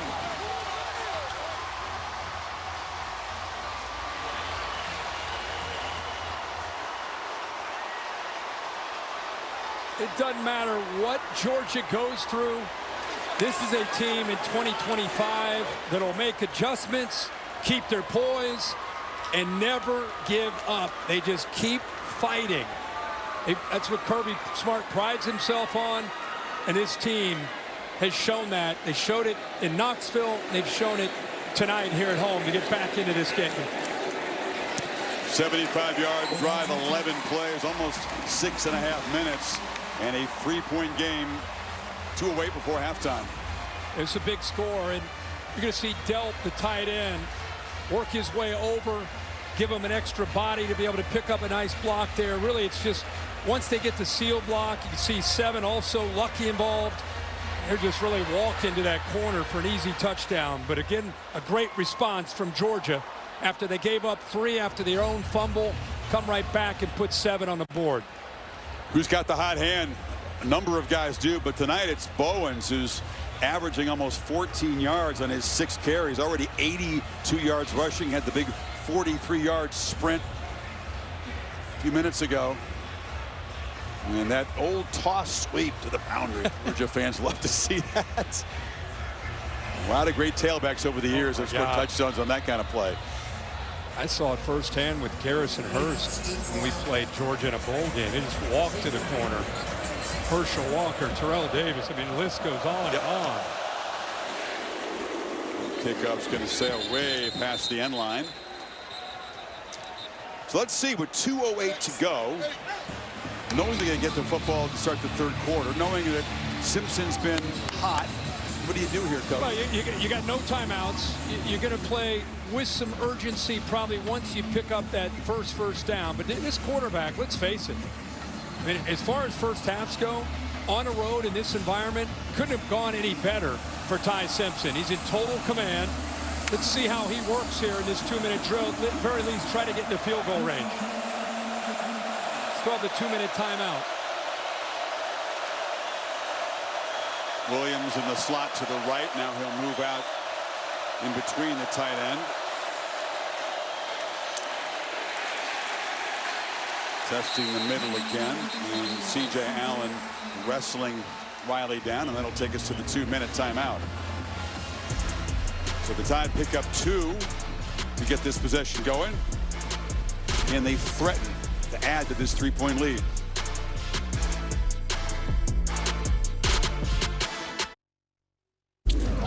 Forward halftime report, minutes away with Boog and Dan. Lane Kiffin and Ole Miss, they make a statement over number 4 LSU. We'll hear from Kiffin and Brian Kelly. Meanwhile, How about this development? And we've got Vandy going to Tuscaloosa next week undefeated. 5-0 for the second time in 80 years. Diego Pavia matching a school record with 5 touchdown passes. Back to you, Chris and Kirk. Kevin, thanks. Good to see Orlovsky in there, my old buddy. He didn't do enough. He's lacking. Let's throw him in there. You guys on Saturday. Ryan Williams on a reverse. Williams scoots quickly for 11. Just one catch after the early drop, but picks up 11 on the ground. Yeah, another way of trying. We saw that with Bernard a little earlier, just trying to find ways to get some of their speed, get their hands on the football here, able to get a first down, and on top of that, get out of bounds. Still no timeouts. Minute 54. No, you don't have to be in that NASCAR urgency, but obviously you got a quarterback who's in his 4th year, even though he's in his 1st year as a starter. He's seen this and understands what needs to happen, but the operation not clean. They can't call a timeout. They're down to 9, 8, 7. The play's under review. They're going to take a look at this to see if he got the first down or not. Okay, great. That explains, Bill, why they were standing around. As you said, you don't want to take a 5-yard penalty here. See where Williams crossed out. Football is behind the marker when the foot hits the paint. Yeah, about a half yard. So instead of a first down, John Allman, the replay official, you figure a quick review to take that back. And on one hand, he's keeping that ball to the outside to protect himself from the ball getting batted. But wouldn't you love to see, once he turned the corner, awareness of where that first down marker is, and just, you know, as you're going out of bounds, just kind of stick it across that line to get the first down, just to make it crystal clear. It'll be 3rd and 1, perhaps less than a yard for DeBoer's offense, assuming they do reverse this call of a first down. You know, you mentioned not NASCAR. Tempo is something that has given Georgia, like all defenses, trouble. Certainly Tennessee, whenever they cranked up the tempo, and nobody plays that fast, we're able to really trouble Georgia. The ruling on the field has been overturned. Runner was going short at the line of the game. It'll be 3rd down.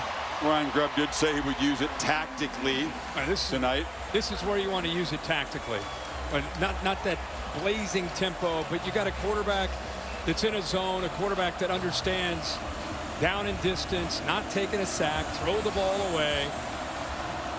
Tricky part is not having any of the timeouts left.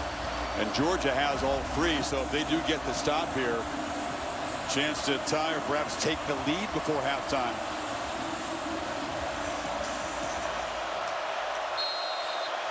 Miller and Bernard in the backfield along with Isaiah Horton.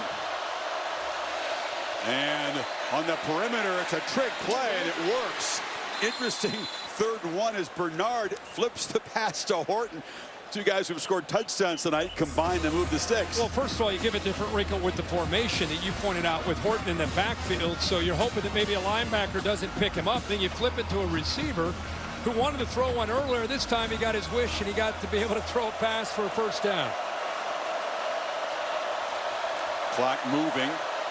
Minute 35. Alabama still in no hurry. 4-man rush. Simpson has plenty of time. Pumps, and now he's going to flush and roll and fire across the middle. And wide open is Williams, who makes that catch over the middle. And he's in Georgia territory at the 45. Boy, Ryan Williams did such a great job of looking around to see exactly where the defenders were. And he just kind of settled right in the middle in that big kind of open spot there, that window, to give his quarterback a chance to make that throw.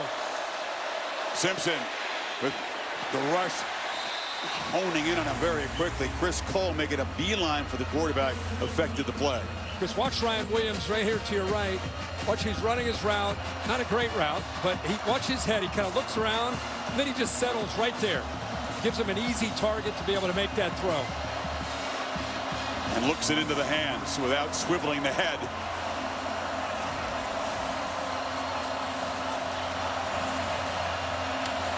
So Williams back in the fold, involved in this drive as a ball carrier and a pass receiver.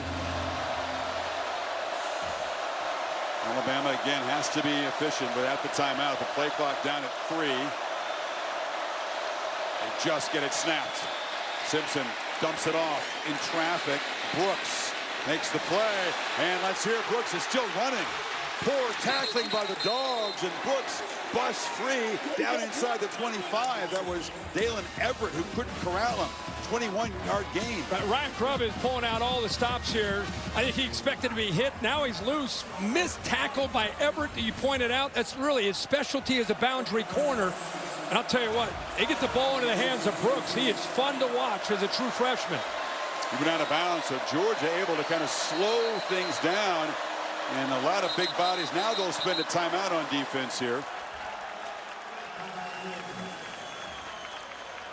Man, this is just... See him say, we got to wrap up. That's what he just said to Everett.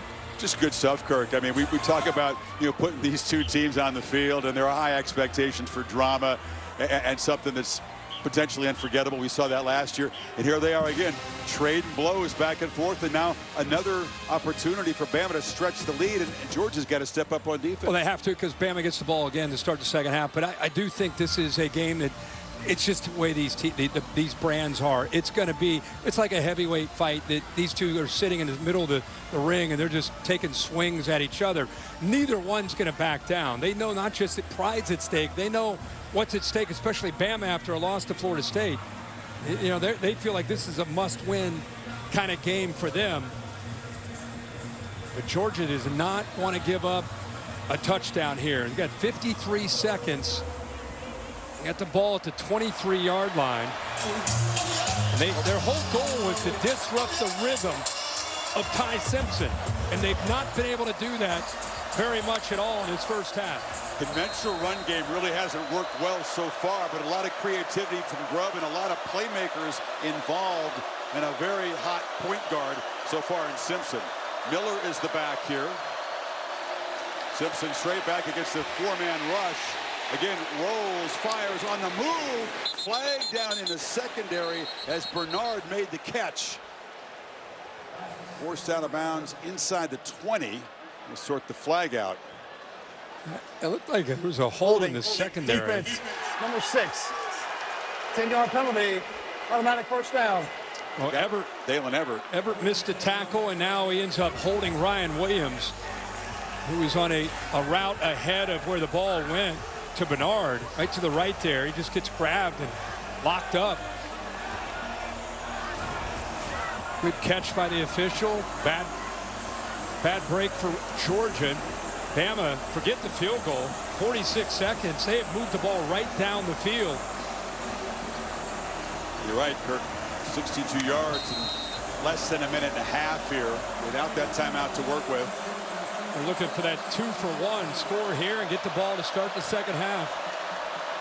Bernard stacked in the slot to the right, and they move an offensive or a tight end out there, and now Georgia saw that little wrinkle. Cuevas was going to go out. There's going to be 4 guys for Alabama on that right side, and they spend it. Derby knows this is a crucial part of this game. It sure is. Ryan Grubb, what a job of preparing his quarterback. What a job of mixing up different looks. You're right, they've not been able to run the ball. Only 53 yards running, but because they have a quarterback that's seeing the field so well, they mixed up those looks. I mean, how many different guys has he thrown to? 1, 2, 3, 4, 5, 6 different targets have reception in this first half. Interesting, Kirk. A couple of years ago when Grubb was there, they threw it for 336 a game with Milroe. He goes to the Seahawks last year, not in the top 50 in pass offense. Now he comes back, and you're seeing why he and Kalen DeBoer have been linked so closely throughout their careers. A lot of evidence of success. I think a lot of people panicked after they saw the opener against Florida State and said, what the heck's going on with who's this quarterback? Who's the new coordinator? I think these last few weeks, we've seen a very different Alabama offense. Another little wrinkle here. Moving Cam Miller. They go empty. Miller's out to the left. They got Caden Proctor, the big tackle on the left side.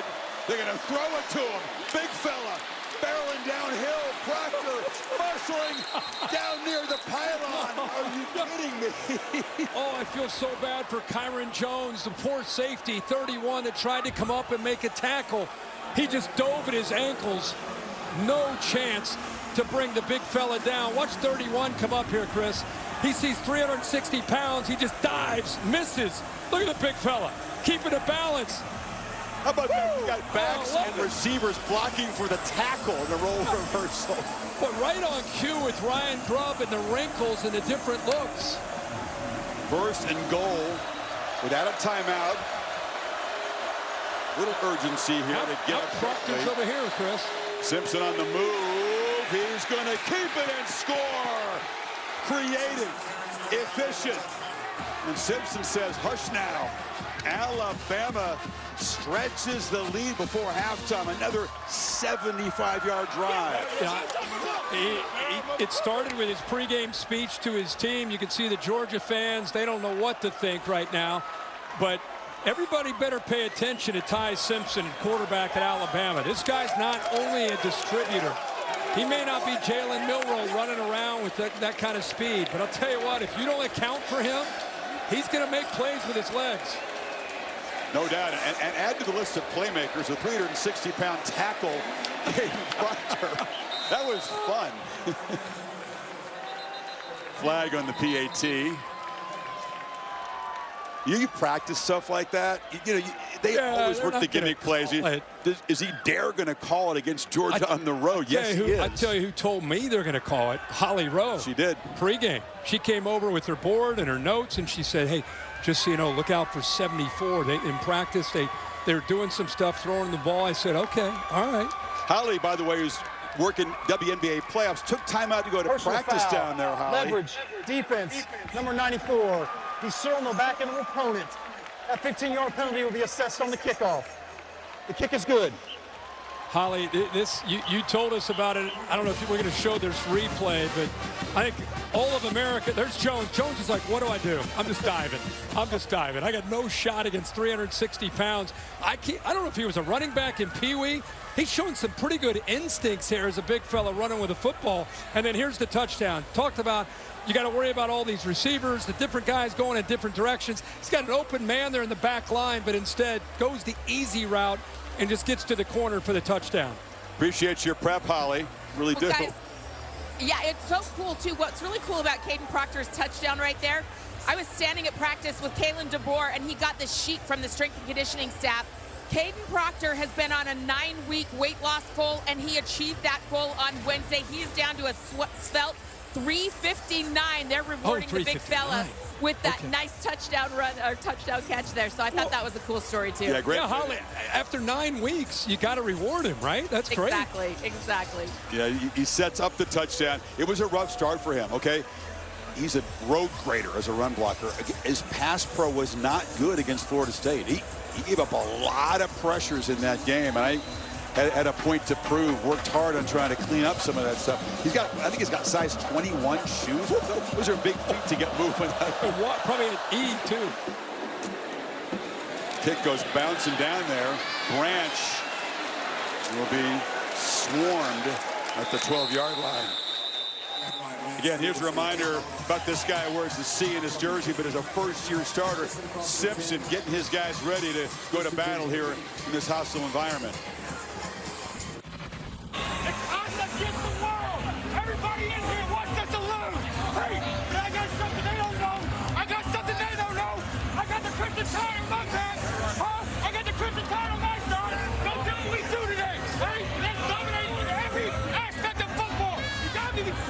Beast on fire, beast on fire. 1, 2, 3. You say those words and you back it up. It's only 30 minutes, but you back it up. People start paying attention, including guys in your own locker room start paying attention. It's one thing to do it against inferior opponents. You carry that kind of fight onto the road in an SEC game against a rival like this and play like that way. Yeah, words are awesome. Deeds are better, right, when you back it up. 192 passing yards for Simpson and a rushing touchdown in the first half. Check it down there. And Chauncey Bowens is going to be knocked down by Lawson. I got news for us. this game is far from over. I mean, it's one thing to be hyping up what's going on, but we got 30 more minutes, and we know what Georgia does in the second half and how they can fight back. Remember what they did last year in this game when they were trailing at half. And so many other matchups. It feels like the first half just really sets the stage for the 30 minutes to follow. Yeah. Holly? Well, Coach, your offense is off to a great rhythmic start. What stands out about Ty Simpson's operating this offense? Yeah, he's doing a great job seeing things, seeing the pressure, stepping up and making throw, especially when we need it critical times. Thank you so much, Coach. Let's check in with Laura with Kirby. All right, Kirby, how would you describe the way that that first half ended? It ended or the way the whole thing went? We can't get off the field on third down. We got no chance to get off the field on third down. They're executing better than we're playing, and their quarterback's really hot, doing a great job. We can't get off the field on third down, but the end right there, we didn't play good 2-minute defense. They drove the ball down, made a big score. All right, thanks, Coach. Thank you. Chris. Yeah, you can tell Smart disappointed, but as he knows, his team fights back like nobody, and a 10-point halftime deficit won't make them flinch. Halftime in Athens. Tied up by 10. The fourth halftime report went to Kevin, Booger, and Dan in the studio. Another classic in the making, perhaps. Welcome back to the SEC on ABC. Saturday Night Football on ABC, presented by Capital One. Part of the SEC All Day, presented by IHG Hotels and Resorts. Alabama struck quickly. 2 long touchdown drives. Georgia, of course, fought back. But Dogs, with that 33-game home field win streak on the line, find themselves down 10 at the break. Alabama gets the football, Kirk. Over the years, we've seen Kirby Smart be the master of halftime adjustments to kind of get his defense going. What can he do tonight here to turn this around? Well, I think first thing you have to do is get back to your bread and butter, which is defense. They have not been able to get Ty Simpson and the Alabama offense off the field. They've got to be able to get them into obvious passing situations, which means you got to bow up on first and second down and get them to those 3rd and 7s and 3rd and 8s. Again, if you're just tuning in, Ty Simpson and Bama, 9 of 11, and a quarterback unfazed, no pressure at all, thanks to that offensive line play.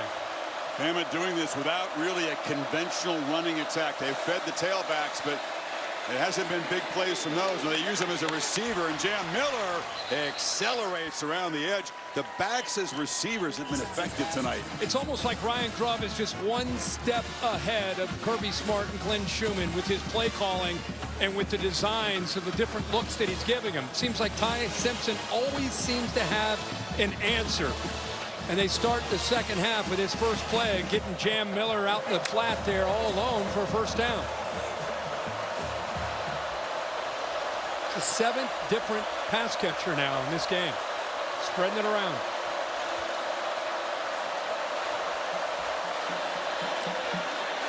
And they hand the ball inside to Miller, who spins for about 4. Laura, what do you have? Well, Kirk's talking about defensive adjustments for Georgia, and Glenn Schumann, the defensive coordinator, has been really emphasizing the deep line, telling them they have to do anything to get in Ty Simpson's face to make him uncomfortable, saying they need to help out the back end by affecting him as quickly as possible, and noting they have to do it fast because he's getting the ball out so quickly. It's an athletic defensive front, not as big as some other recent Georgia defenses, but they like these guys. Yeah, 52 Miller right in the middle. He's the anchor. He's got to be able to be the guy that kind of sets the tone and makes a difference. Bernard in the backfield. They hand it to the receiver. If you can even call him that, he's just Mr. Everything. And he scoots around the edge for a first down in Georgia territory. Holly, what do you have from the other side? Well, as Kalen DeBoer's team was coming out of the tunnel, he stood there and met every single player as they came out onto the field, and he was yelling at them, move with purpose, mindset. That has been their theme all week long, whether they were going from a meeting to a film session, move with purpose. He wants them to come out with that same mindset that got them off to a good start early in this game. One other note, Quay Russaw is out for the rest of the game with a lower leg injury. One of the edge rushers in that Alabama defense. Thanks, Holly. So first down, tied quickly in Georgia territory. And they hand it off to Kevin Riley, who's playing an important role tonight. He picks up about 4 on first down. Yeah, good job. You got 2 backs now that Miller's healthy to be able to keep them both fresh. What I'm seeing here, I saw in the first half, they're attacking the edges, whether it's jet sweeps to Bernard, whether it's quick throws. They saw Jam Miller out in the flat. Attack the edges of this Georgia defense. Riley motions back in. They hand it to him. And Sutter Steps falls forward. A short gain there will set up a third down. Let's see if the Tide can continue the incredibly efficient conversion on third down. They were 8 for their first 8, 9 for 11 at this point. And the reason it's been able to be effective is they've averaged about 5 yards to go on third down. So they've been staying on schedule for the most part. But even when it has been obvious passing situations, again, let's not forget to continue to talk about the play of this offensive line and the consistency they've played with throughout the communication. It's been outstanding, especially on the road here in Athens. Stayed in the huddle a long time. Play clock down at 2. Simpson zips it, complete across the middle. Caleb Edwards is a true freshman tight end that they think has a big future. Picks up 17. Watch the head of Simpson and watch him move the linebacker with his eyes. Moves him, comes right back. Easy throw because of the job that he did in manipulating the coverage. Knew exactly where he wanted to go. That passing lane opened up, and the true freshman Edwards makes the catch for another conversion on third down. He's a large human. He's a basketball player as well as football. 6'6", one of 7 guys they signed out of California in the most recruiting cycle. It's a departure from the past, big time. From the 25. Simpson flips it short, and that time they're all over the screen as Miller is knocked down behind the line of scrimmage. Play made by Justin Williams. Heck of a play by Justin Williams. He's a rotational linebacker that'll come in occasionally for C.J. Allen. They get him out there. He's small, but plays with great instincts, and we saw it right there. Georgia does their job. They haven't done it often, but Bama behind the sticks here. Another interesting formation. It's Bernard. Motions back in. He takes the pitch. He's got some blockers on the right side, but Georgia strings it out well. He still escapes. Could have been trapped behind the line. Ellis Robinson and K.J. Bolden force him out. And that's a much better job by Georgia flowing to the football and getting off of blocks. Like Chris, you said, he's got 3 guys out in front of him, but look at the red jerseys. There's a nice willing contributor there, Ellis Robinson, who missed a big tackle earlier. This time helped set the edge there as the corner. Nowhere for Bernard to go. And a good job of swarming to the football to get now another third down. Can they get to Simpson off his spot? One of the more challenging third downs they've had, though, needing 11. See if the Dogs bring pressure. Empty backfield. No, they don't. Simpson rolls and fires near sideline. Incomplete. That was Josh Cuevas who slipped down. And here comes the field goal team. Yeah, they didn't dial it up. They had a little bit of a stunt up front to try to affect him, but Simpson just got forced out of the pocket just a bit. But there's just nobody open. They sat back for the most part and played zone there, and no one there open, slipped and attempt a field goal. Talty made a chip shot earlier, this from 43 to make it a 13-point lead. No, duck hooked badly. And the Tide move it 9 plays, but come up empty, and the lead remains 10. That was not pretty. For the Dogs, defense eventually gets the stop. Gunnar Stockton and company back to work trying to cut into this 10-point lead.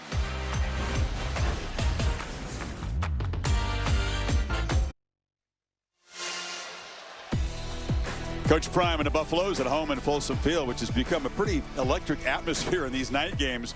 Underdogs against BYU, the 2-2 Buffs. That's over on ESPN. Yeah, this will be a good one. They had a nice win last week. Get back home. BYU undefeated. Can't wait to get this one done. Get back to the phone and the app and watch that one later tonight. Stockton looking to throw on first. Rolls and zips it short to Bowens. He was knocked down after about a 6-yard gain. Gunnar Stockton, a quiet night so far. Doesn't mean he's not capable of any minute. He and this offense getting going. Just 7-11 for 85 yards. Does have a rushing touchdown. The passing game has not clicked like it did in Knoxville. The one long pass to Young beating single coverage. Dillon Bell in motion. It's a reverse. They fake it, and Bell's off and running. Dillon Bell knifing deep into the Alabama defense, all the way down to the 25. The man who put Georgia ahead in last year's epic. Late. Chris, the reason this went for such a big play is the reaction by the safety. He follows the double reverse, and so he's able to cut back. That's three right there who went in the other direction and responded to this fake to Branch. They're so focused on Branch that they forgot that Dillon Bell has that ability as well. But a quiet start of the season for Dillon Bell, who's very versatile, as you can see, can move for a big man. Bowens around the edge, and the Dogs fighting right back here. Jackson forced him out here in the red zone. You know, sometimes it's not about Gunnar Stockton or the quarterback in the pass game. We kind of all get used to that being the case. Tonight it's Georgia's running the ball. Bowens is averaging 13 yards a carry. You just saw the big run by Dillon Bell. Nate Frazier, when he's had it, over 7 yards a carry. So it's been more about the run game tonight that's really affecting Bama's defense. Bowens has it. This time they plug it up. This is a team that has different ways to beat you. It was the downfield plays against Tennessee, and then eventually the power running game late took charge in overtime. But DeBoer's defense, Kane Womack having a hard time dealing with this Georgia run game. Yeah, and Womack there, that last play, he had 9 guys up at the line of scrimmage, almost daring Georgia to have to throw the ball.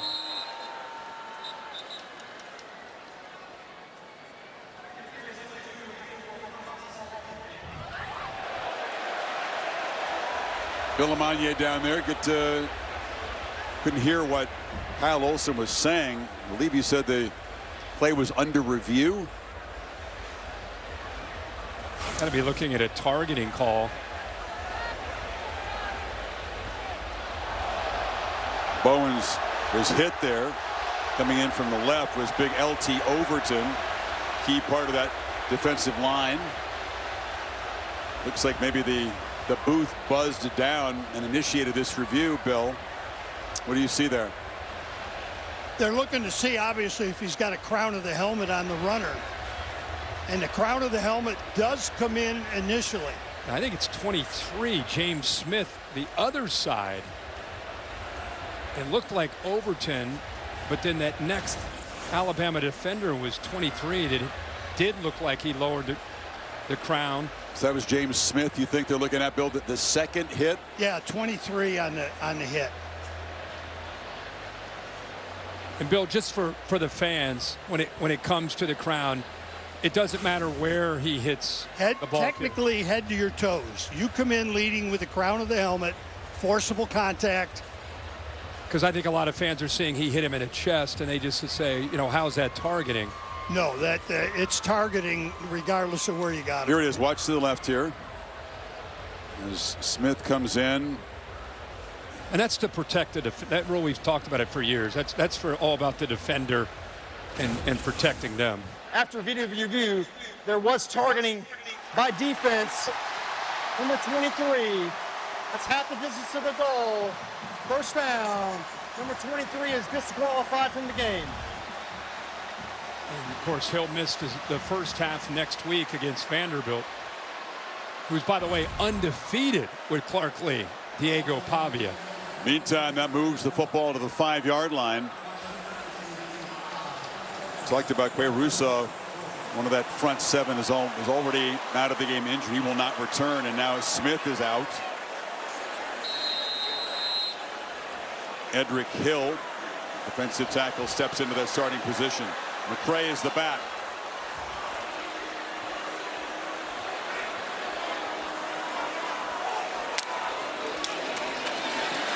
And McCray reaching for the goal line, spotted just short. Big man quickly downhill. Dogs want to play with some tempo here on 2nd and goal. Just short.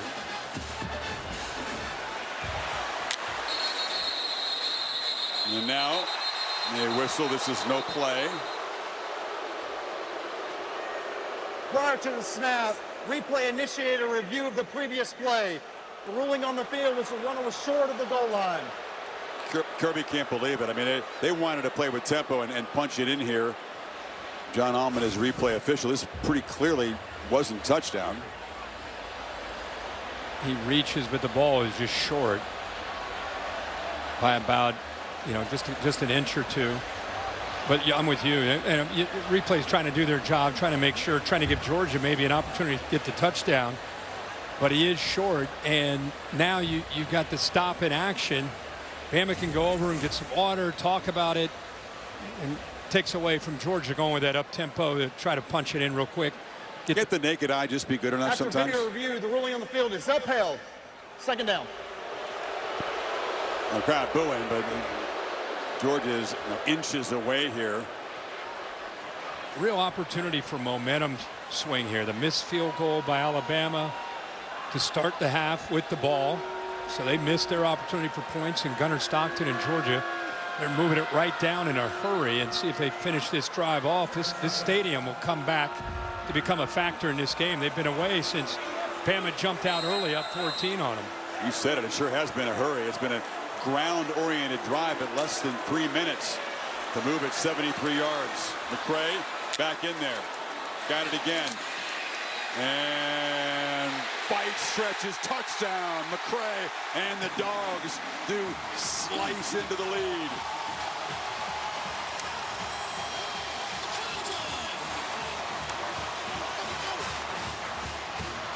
Pretty good collision there just before the goal line to safety. Keon Sapp came up, but the hard running there of Josh McCray, he would not be denied. He's their short yardage goal line back. He bounces it. Right there's the collision. He's not quite in, but good effort. You see 41 Hill Green getting in there too, but well, he's a handful. He fought off two guys.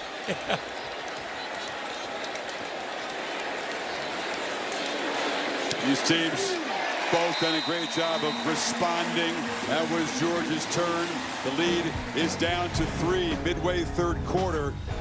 Power football by the Dogs. The flex by McCray at the goal line.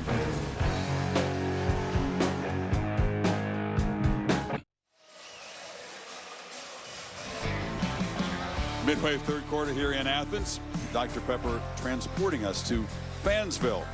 But every day is Saturday, and everyone is a college football fan. Certainly feels like that down in these parts. Georgia fans stunned early. They don't usually see opponents threaten them here, like much less win. Again, it's 33 in a row at home. Kirby Smart has never lost a home night game as Georgia's head coach. And the deficit quickly cut back to 3. If you're going to beat them, you got to go full 60. I mean, it's we celebrated them, Bama, for 30, but I'm sure Kalen DeBoer was telling his guys, we know the deal. We saw it last year against Kirby's guys. We know they're just getting started, so we got to match the enthusiasm and the execution of this second half that they're going to play with. The full 60 and then some.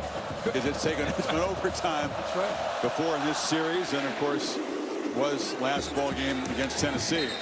Here's a touchback. Cal State Bus and our trusted driver Sam Mitchell motoring around Athens, keeping us up to date with what's going on a wild weekend. What's your All-State good hands play this weekend? Well, we're going to go back to last night. What a shocker. Jason Prevard ends up coming up with this interception. Looked like Florida State may have a chance there to get a score in that second overtime, but congrats to Tony Elliott. What a win for Virginia, sitting there at 4-1. Very easily could be undefeated. It's amazing the job that Tony Elliott has done since he left Dabo as an OC and took over in Charlottesville as a head coach. Congrats to Tony. Knowles hosting the Canes next Saturday night on ABC. All right, can Alabama respond? The lead down to 3. Simpson looking to throw on first down. It's a wide throw to Bernard, who gets a block on the edge. And Jeremy Bernard has to continue to attack the perimeter of Georgia effectively. Yeah, they've been doing it all game long. He's now 8 of 9 getting the ball out there on these screen games. About 120 yards. And they've been starting a lot of the drives with those quick shots out on the perimeter just to get some positive yards. And if you got space out there, you might as well take it.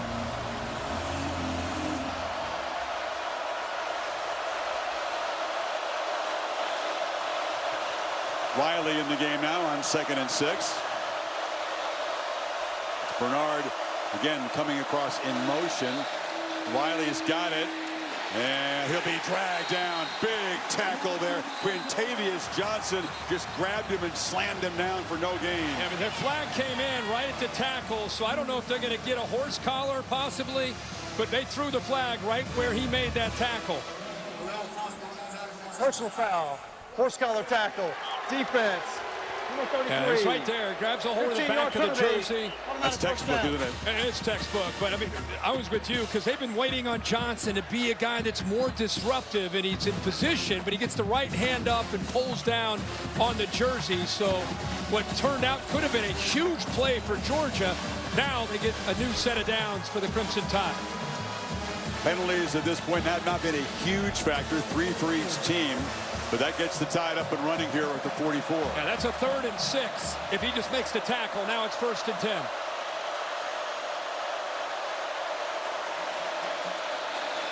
Wiley, deep handoff. They've been pretty patient with the running game. The backs haven't really been able to bust loose yet. They continue to test the Dogs' middle, though. Yeah, well, I think that's all part of what Brian Grubb wants to do. So much is on the perimeter, but you got to be honest and still body blow him. You got to work the middle, not just work out with these different unique formations, work on the perimeter. Wiley only goes 190 pounds. He's shown some toughness running inside tonight. He's got it again, trying to get to the edge. Just follows his blockers, and he'll be knocked down about a yard and a half short of the marker. You see William Sanders is in there right now playing at left guard. He pulled around, made a heck of a block along with the center. Parker Brailsford, again, cannot say enough about the offensive line play tonight from Alabama. Again, handoff. Riley not going to get there. If anything, he lost a half yard on 3rd down. Simpson already lobbying to go for it here on 4th. Ja'Cory Thomas, safety spot, made the play. And Thomas came up to clean it up, but C.J. Allen navigated his way through. The double team wasn't able to get up to him, and he's a big part of their run-stopping defense. It's a huge play here for both teams. Aggressive. Some coaches might try to punt it, pin him deep. DeBoer, for now, has the offense out there. Miller is the back.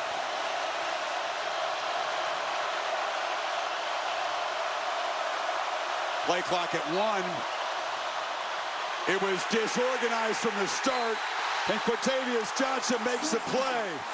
The operation wasn't clean, and the result was disastrous, and the Dogs take over. That's one of the first times we've seen the crowd impact this Alabama offense. Chris, you're all over it with the play clock. The 3, 2, and 1, they just get the snap off. It was like the timing and the rhythm and the execution there at the bottom of 3, 2, 1. Oh, it could have been a delay, but instead, miscommunication between the quarterback and the back, Jam Miller. They've been so efficient on 3rd and 4th. A delay would have been better than the result of the play. And finally, the Georgia defense makes a play to get the ball back, and they got it right around midfield with a huge opportunity. Phillips on the toss sweep. Tackled around the ankles after a 2-yard gain by Hubbard. Bray Hubbard has been everywhere tonight for Alabama. You talk about being physical. Watch him come up and run support. You want to hit somebody? Watch this. 16, London Humphreys, bang! Then he's going to make the tackle. I mean, that is just a guy that's wanting to be out there hitting people. Punched the ball out of Frazier's hand earlier, which set up a field goal for the Tide. 2nd and 9. Stockton launches downfield, and strike, and dropped by Taylon Taylor. The true freshman had a touchdown and couldn't hold on. Holy smokes, did they miss an opportunity? The safety, Keon Sabb, 3, just gets completely lost. He was not on the same page with the rest of the defense. So there's a breakdown. We saw Ryan Williams miss a touchdown right down the middle of the field, and now the true freshman Taylor for Georgia drops 6 points. See how big that is on third down. Off the hands, incomplete. Instead of leading the football game with a touchdown pass, it's now 4th and 9, and the potential waste of the stop they just made on 4th down. Both these coaches talked to us this week about there's going to be adversity. You know, how do we handle adversity? There's going to be momentum back and forth. Kalen DeBoer, he's so frustrated with his team and the way Florida State, it was like they got a little timid. He's like, guys, we got to respond. Same thing for Kirby Smart. Yeah, they missed a touchdown. Then they missed a third down conversion. It's a long game. You got to just put it behind you. Just keep swinging. BAMA only had 10 guys out there on the punt return. Team ran a man out very late, and the fair catch is made by Adams back inside the 10. Plot twists and turns. This should have been Georgia on top. Instead, the lead remains 3. Final 3 minutes of the third quarter.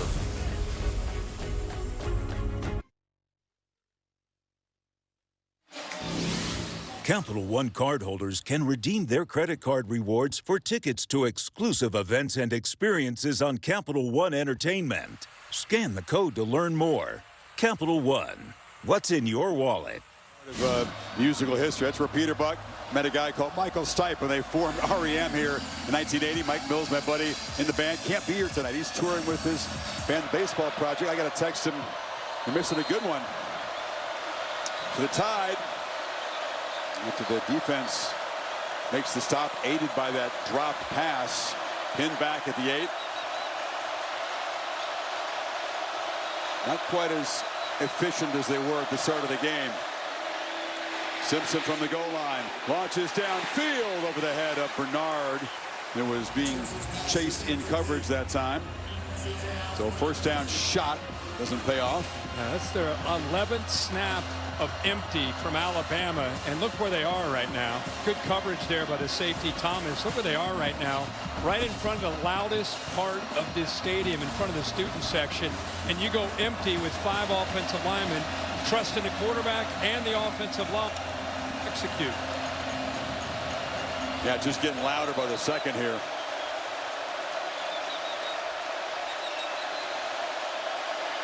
Again, the play clock is a factor here.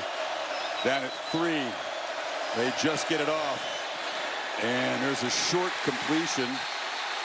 Rico Scott. Nope, now they say incomplete. Didn't quite hold it long enough. The Dogs, C.J. Allen is specifically attacking the football. So it's going to be 3rd and 10. Yeah, I think the fans thought it was maybe a fumble, but C.J. Allen, you're getting stretched. When you go empty, and that time they motion it back out, they're trying to create the space back into the inside of this Georgia defense. Asking C.J. Allen, the middle linebacker, who weighs in at about 240 pounds, to be able to make a play in space. That time he did.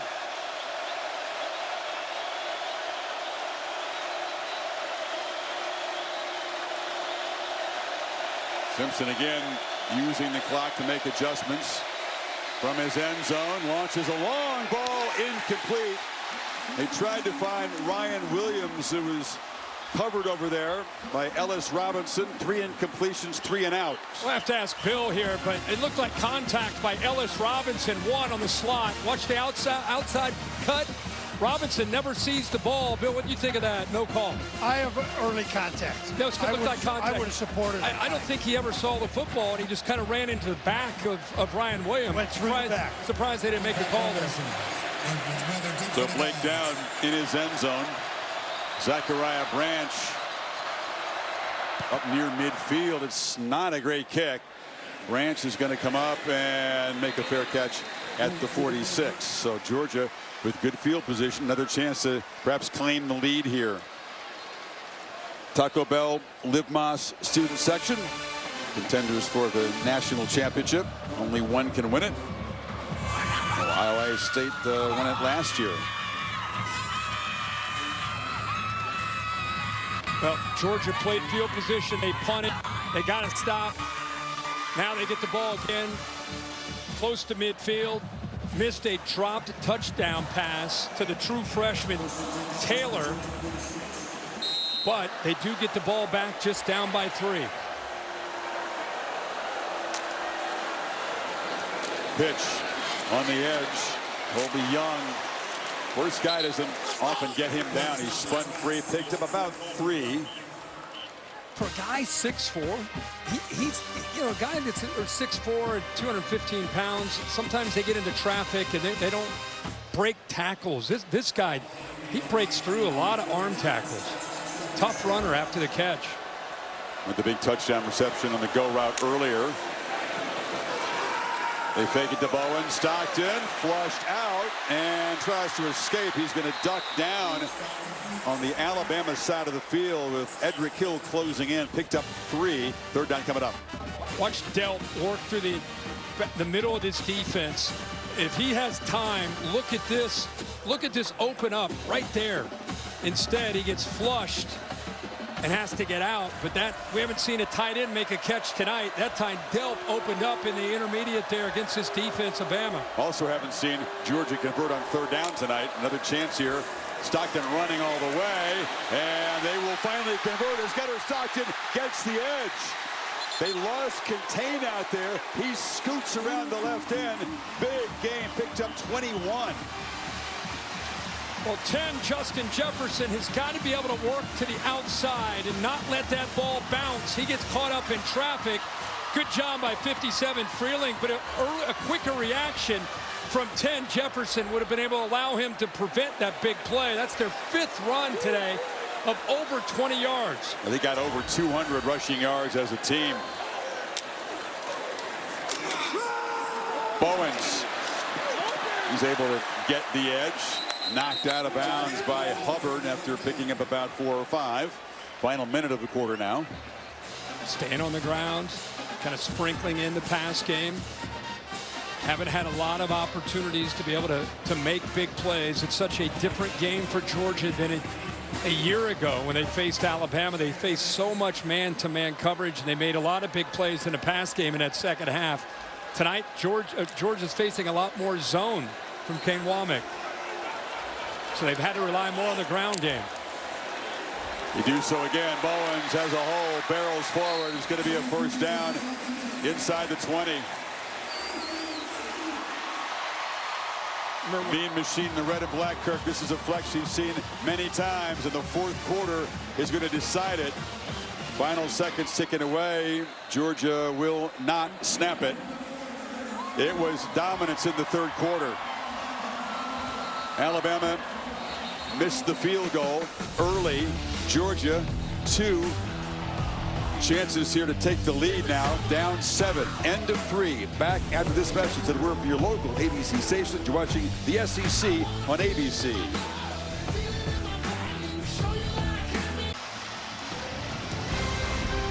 Set for the fourth quarter. Saturday Night Football presented by Capital One on ABC. Dogs in the Tide, as they always do, battling back and forth in the fourth quarter, or perhaps beyond, will decide this game. Now, they reviewed that spot on the run by Bowens. It was ruled a first down in the end of the quarter.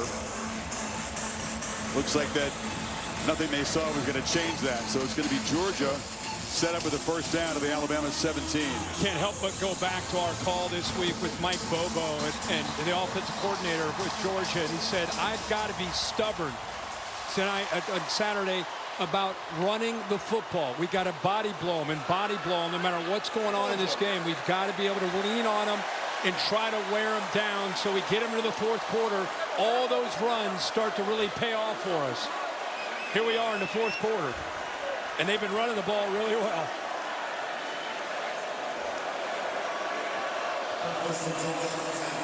Georgia, when they've been in the red zone, 2 for 2 converting touchdowns.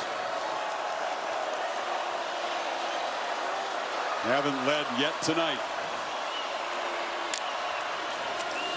McCray bounces free, wrestled down, but not before he picked up about 7.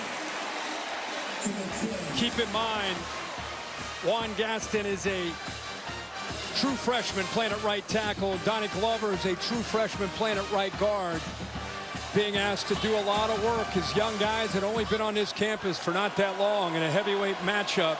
Keep an eye on that right side and see how they hold up. James Smith, one of the starters up front for the Tide, of course, ejected earlier for targeting. The depth is depleted a bit. Huge hit delivered in the hole there, and that time the Tide stopped him for absolutely nothing. Green met McCray and wouldn't allow anything. Yeah, we just talked about the right side of the offensive line. These freshmen, and they're very talented, but there gives you just a little small indication about how small these angles can be and how quickly these defenders from Alabama can get downhill, and those freshmen on that right side. And through the smoke from the pyrotechnics at the end of the quarter, Georgia tries to convert here on 3rd and 3. Cash Jones is in the game. It's a keeper for Stockton. Stockton slips inside of a tackler. He's spotted right near the marker. Keon Sabb had a chance to drop him behind the line, couldn't do so. Where they're spotting it, looks like 4th down, Kirk. And they're going to go fast here. Here they go. Ball's already ready to be snapped. It's happening quickly. It's an enormous play. Cash Jones is going to be hit behind the line. L.T. Overton makes a huge play for this Tide defense, and they preserve the lead in the red zone. What an effort to be able to make that play. And on that right side, L.T. Overton splits the 2 freshmen that we just talked about. Could have an impact down in that red zone area. How are they going to hold up? Well, here they are. 22's right here across from them. Splits them. Not fooled at all by the tempo. Gets just enough on Cash Jones, who's usually a 3rd down back that slides out of the backfield. How about the play by 22? Great play by Overton. Hindsight says, do you use tempo there? Is that the time to try to play fast? They didn't execute well. And Alabama from the 11. Last possession was their first 3 and out of the night. 3 incompletions. This time they feed Riley. It's been really hard to run in the middle of that Jones defense tonight. Georgia, really good job at his 2nd level. L.T. Overton earned that oxygen after that play. With the 2nd level, this defense against this run game taking it away. They're going to go back to that empty to try to stretch out Georgia's defense, try to create some space back into the middle. Riley split out far to the left. 4-man rush, pitch downfield, contested battle. It was incomplete. Bernard was defended very well that time by Jones. Good job, Gabe Harris, getting some pressure. We've not seen that a lot. Finally affecting the quarterback. As soon as he throws the football, you can see 2 defenders there. Griffin, the freshman, along with Gabe Harris, forced him to get that ball out of his hands a little bit quicker than he wanted. Everything efficient and clean for Simpson early. He's cooled off, as has this Alabama offense. Need 8 to get the drive going. 4 receivers off to the left. Simpson delivers that side, and the catch is made by Ryan Williams, who takes a big blow from Everett, but moves the sticks. They sat back in zone, eyes on a quarterback to be able to react quickly. Bernard 5's been getting most of the attention, so sneak it back out to number 2, Ryan Williams. And there's the toughness. Dropped a catch earlier, had a few drops earlier this year. And then this time, when it really mattered, comes up clutch for the Tide and his quarterback. Added a little bit of weight, but he's still slightly built at 178.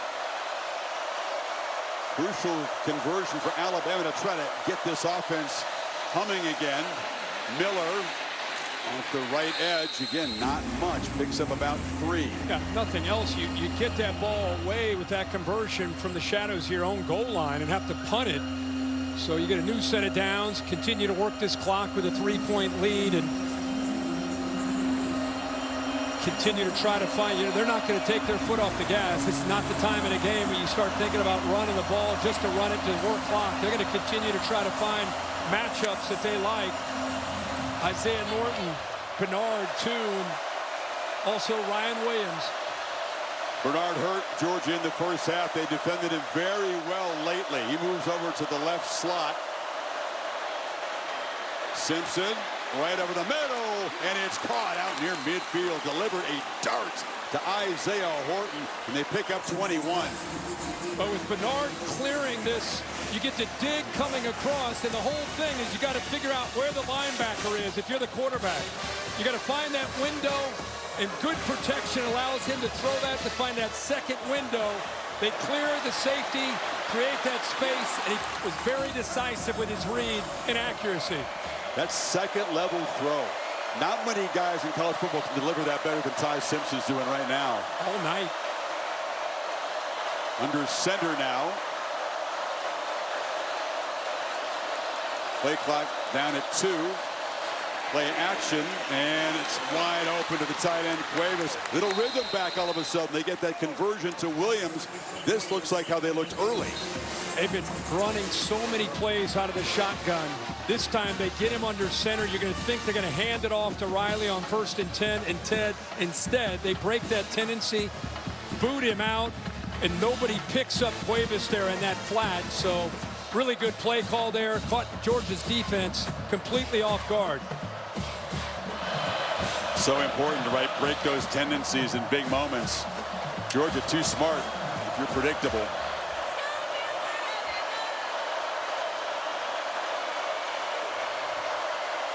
Ryan Williams right here. Yeah, he's in the backfield along with Riley. And there's a false start. Offense, number 56. 5-yard penalty. Remains first down. Gino Vandenberg. Holly? Well, that rhythm for Ty Simpson is something he's really been working on since week 1. They felt like he wasn't strong in his progressions. 1, 2, 3, 1, 2, 3. He said, if I was late to my 1, I wasn't accelerating fast enough to get to my 2nd and 3rd read. It's something he and Ryan Grubb have been working on to get on time, accelerate faster. 1, 2, 3, and we're seeing that rhythm right now. Yeah, his feet are the most important thing, and he's had great rhythm tonight, Holly. Eyes and feet have been connected. Another empty backfield. 1st and 15 after the penalty. Dogs bring some pressure. Flips short. And Williams in traffic. Makes a catch and is tackled very quickly. Just not his game in traffic. You know, he's usually downfield or catching the ball underneath. Kind of fakes like he's going out, comes back underneath. Look at 44, chasing that from behind. Heck of a play by Jordan Hall, showing some really good instincts to not let Ryan Williams get started there. Jonah Jonze provided the pressure there. 2nd and 13. End around, and as Bernard knocked out of bounds, actually he's tackled inbounds in the 40. It's going to be a 3rd down and about 6 here for the Tide.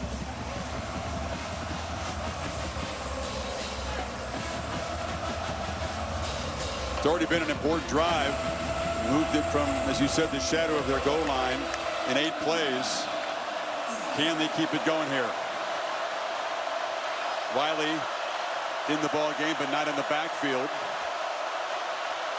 This kid Brooks, the freshman, dangerous. Simpson, deep drop, well protected, fires downfield, and it's incomplete. Tried to find Isaiah Horton. Well defended and broken up by Jones, and it's 4th down. But we were just talking about how he's been throwing in rhythm and doing a good job. If that ball is out now, he's got at least a chance, but by the time that ball is thrown, it gives Jones enough time to be able to catch up. You go frame by frame, you can see the left hand there grabbing onto the jersey, but a no call on the field. That's a tough thing to see. We can see it up here frame by frame, but I don't know. What do you think, Bill? That's a tough call to make in this game. Philosophy-wise, we say that's bang, bang, leave it alone. Yep. Late down, drops that point, kicks it high, and it's going to be down at about the 5-yard line. So Alabama able to flip the field. Georgia will take over deep in their territory. 8:10 to play.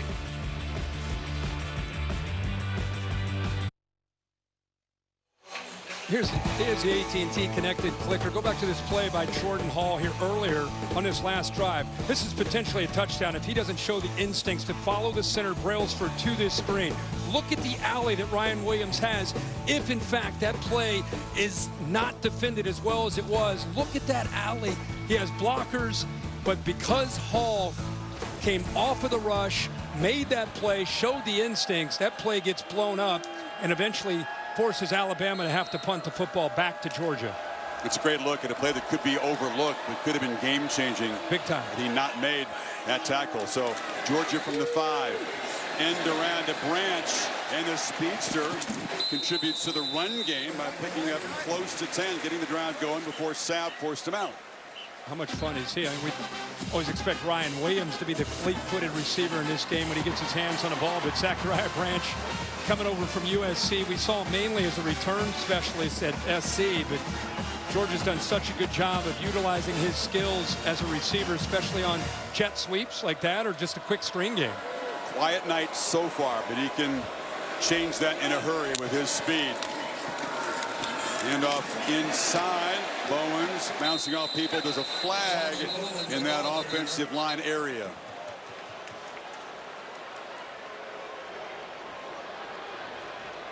This one's going to set the Dogs back, I think. Holding. Offense. Number 55. Half the distance to the goal. Remains first down. Hughley. And stepping in, Ernest Green can't go. It's been mix and match on that offensive front. Yeah, Gaston's been in there. Hughley's been in there. That time an obvious hold there by the right tackle. So they had, well, they had the big play by Branch to start the drive. Looks like another positive play.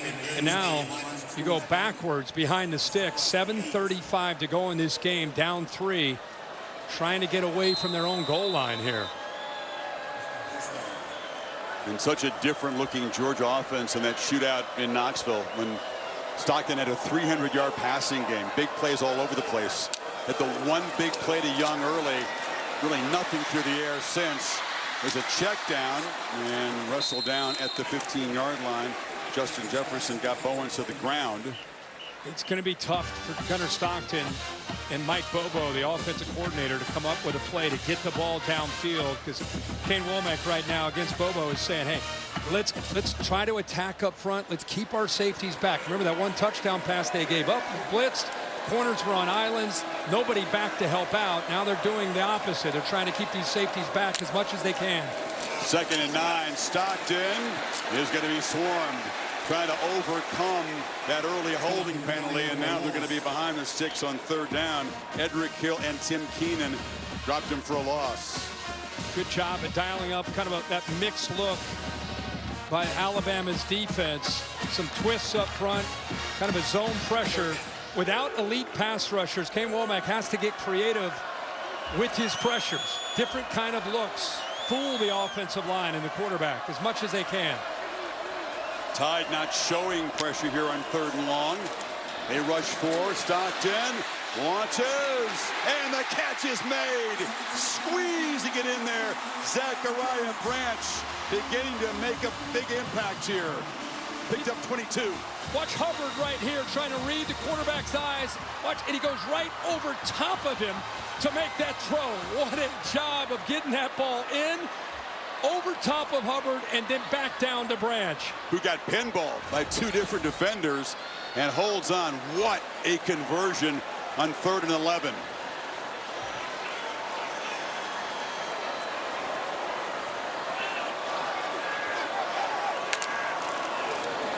To the edge. Catch made by White Helton. Hasn't made a big impact yet, the redshirt freshman, but he's got some speed on the edge. He sure does. He made a big clutch catch in that game in Knoxville. They have a lot of confidence in him. In fact, they've got 6 receivers as a group.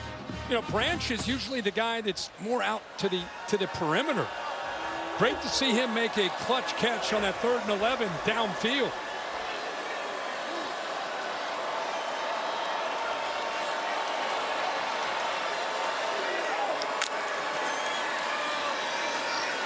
Stockton to Bowens.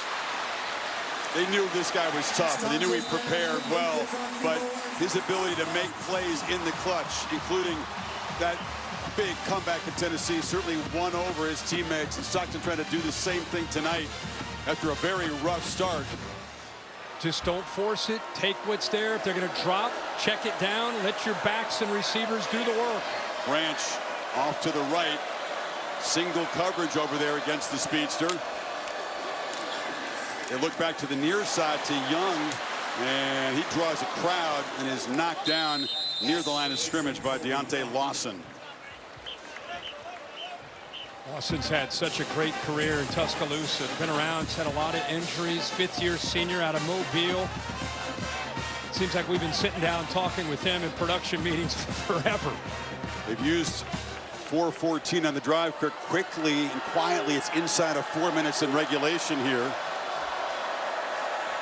Increased urgency on this possession right here for Georgia. Emma brings heat. It's picked up and it's incomplete. So they didn't get home, but they perhaps rushed the play. It was Drake Kirkpatrick on the safety blitz. They've been mixing up the looks, been a little bit more aggressive on certain downs and distances. That time, as you said, it's Kirkpatrick that brought that pressure. Good job of Hubbard to come over to be able to keep that coverage tight on Branch. And here we go with another big third down. Cass Jones, their third down back to the right of Stockton. Low snap, flag on the play before the snap. Jones is going to be hauled down, slammed down hard for a loss. Dejon Lee, the corner, the freshman, made the play. Let's check what Kyle Olson has to say. The tight end was moving. Illegal shift. Yeah. Offense. Two players were moving at the same time and never got set for a second. That penalty's declined. Fourth down. So, doesn't matter. They try to get it to the edge. Another look at the penalty here. And watch the reaction. Watch how quickly up top the corners react. It's Alabama defense. Good job of not allowing, it was Lee, the freshman, not allowing that stalk block to take shape. That time they just took that away. Eyes in the backfield, able to wrap them up for a loss. Dowd punts it. And the fair catch is made. So Georgia comes up empty and uses 4:40 on the clock. Alabama, nursing the three-point lead, takes over deep in their territory.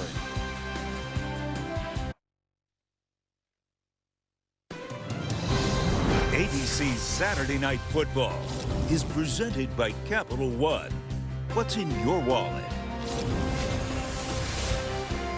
Quarterback comparison brought to you by Dr. Pepper Tower.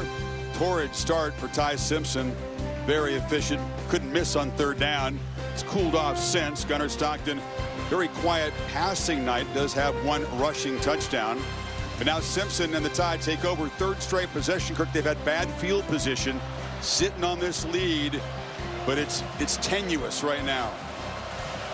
How does Ryan Grubb play this? They haven't got much from the running game tonight.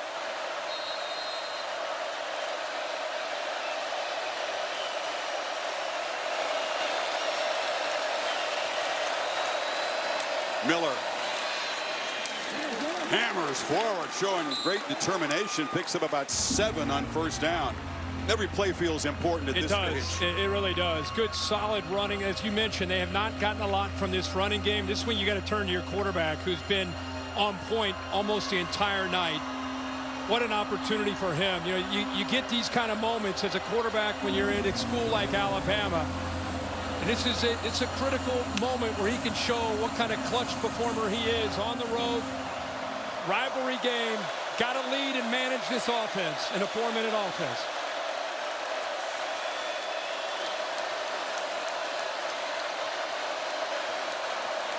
Georgia's defense is kind of leaning forward, expecting a run, and they spend the first time out, try to get things organized. 2:32 left here in Athens.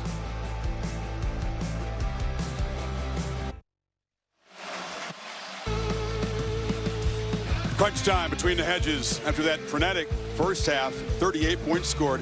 Defenses have controlled the second half. Georgia has the only touchdown after halftime, and Kalen DeBoer hoping his offense can grind out a drive here and secure a huge win for him personally on the road here and snap a 33-game home field win streak by the Dogs.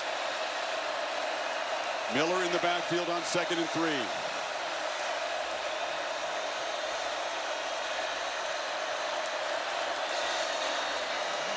And Jam Miller, who's just finally returning to action tonight after a collarbone injury cost him, is going to be stopped just short, and that's going to bring up a third down. Waylon Wilson made the stop.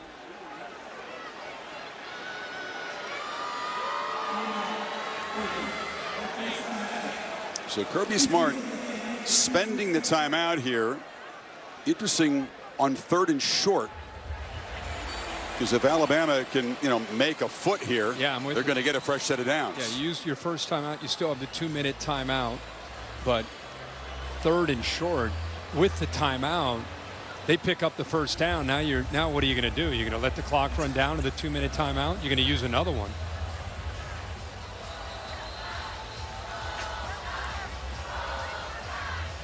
I mean, Georgia knows you're going to run the ball. They have both C.J. Allen and Raylan Wilson kind of cheating up to the line of scrimmage. These guys have been swinging on each other for almost 60 minutes. It's been a battle in the trenches. Miller's powerful, but they don't have a real physical back. They don't have the kind of running back that Georgia has with McCray or Bowens. I think you sneak it here with Simpson.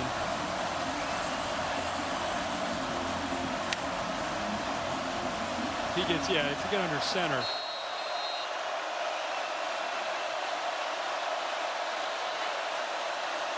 They are going to seek it, and he gets shoved from behind, and where they're spotting it, it's going to be an Alabama first down, and now a flag comes in at the end of the play. I think that guy coming in late, diving on top of the pilot for just no reason at all. That was Ellis Robinson, the corner. Oh, boy, Kirby, that's a 15-yard dead ball penalty. If they end up calling that. Well, yeah, that would make it a first down no matter where they spot this. I think he got first down. And more importantly, I mean, field position, right? If you get the ball back, that's 15 yards. The play is a first down. After the play, personal foul, unnecessary roughness, defense, number 1. That's 15 yards will be added. First down. It's losing your mind. That's in a critical moment in a football game. I mean, what in the world are you thinking here? The play is over. It's over. Whistles have been. I mean, this isn't a practice. What the hell are you thinking? That's 15 yards. You just cost the team. That is just ludicrous. That wasn't late. That was way, way late. Important thing is that they did make the first down anyway. So now Smart, having spent the timeout, will get one in 8 seconds. Alabama was just going to let this run down to the 2-minute timeout. But the football has moved all the way up to the 38. I can't believe it.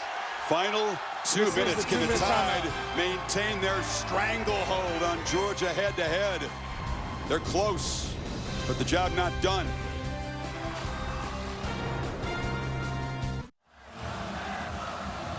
This is off the timeout before that last play. Kirby Smart telling Ellis Robinson, pay attention, lock in. Well, here's what happened in the play. Way after the end of it, diving in, and it could have been called for targeting as he goes head-to-head with Bernard there. As it is. He's off the field, by the way. Camelo Jones, 15 in for him. Jam Miller is the back. It'd be surprising if they didn't feed him here, as Bama continues to try to work on the clock. And Miller breaks a tackle, exactly what they're hoping for on first down, picks up a chunk. And a good job there by Cuevas, the tight end. Coming over to the backside, cleaned up Gabe Harris. Got to go back to Kirby Smart with that timeout. Really surprised on that 3rd and 6 inches that he ended up using one of those timeouts. Here's this block coming this way right towards you. Bang, opened it up. Good blocking up front. Yeah, it was unlikely they were going to stop him. So to spend a timeout there, Bama gets the fresh set of downs. The penalty moves it. The 2-minute timeout's already come and gone. Now he's down to just one timeout. It's 2nd and 4, Kirk. If they get this first down, that's going to be it. He won't be able to stop the clock. Yeah, I thought he would have let it run down to the 2-minute timeout, save his 3, and now hope to be able to get a stop and use all 3 to be able to get the ball back. These are obvious running situations. You get a stop with 3 timeouts, you can get the ball back for maybe a minute 20, minute 30. Bama can move the sticks one more time tonight. It might be enough. Dogs way forward to stop the run, and they do grab Miller in the backfield.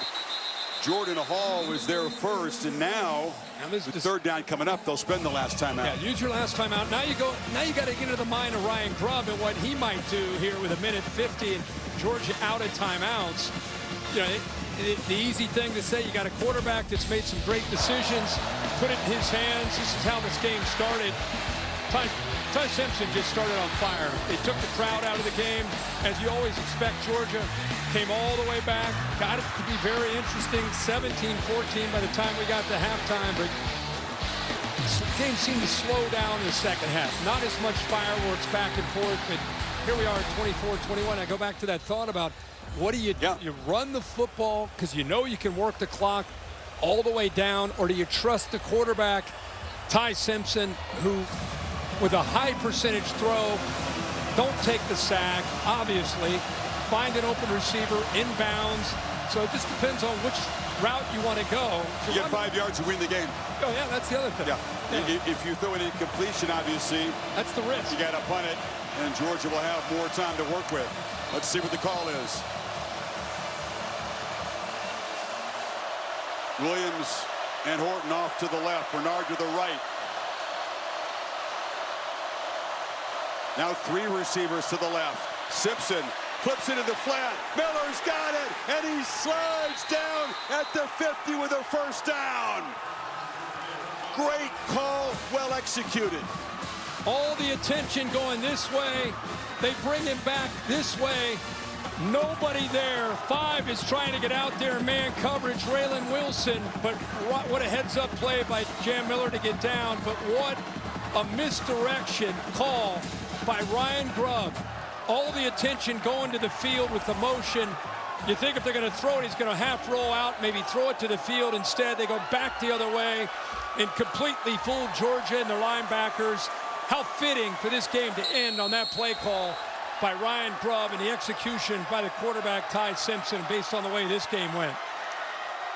Phenomenal performance on third down by Simpson in this Alabama offense. They faced 19 third down conversions, made 13 of them, and Kirby Smart is going to taste defeat at the hands of the Crimson Tide again.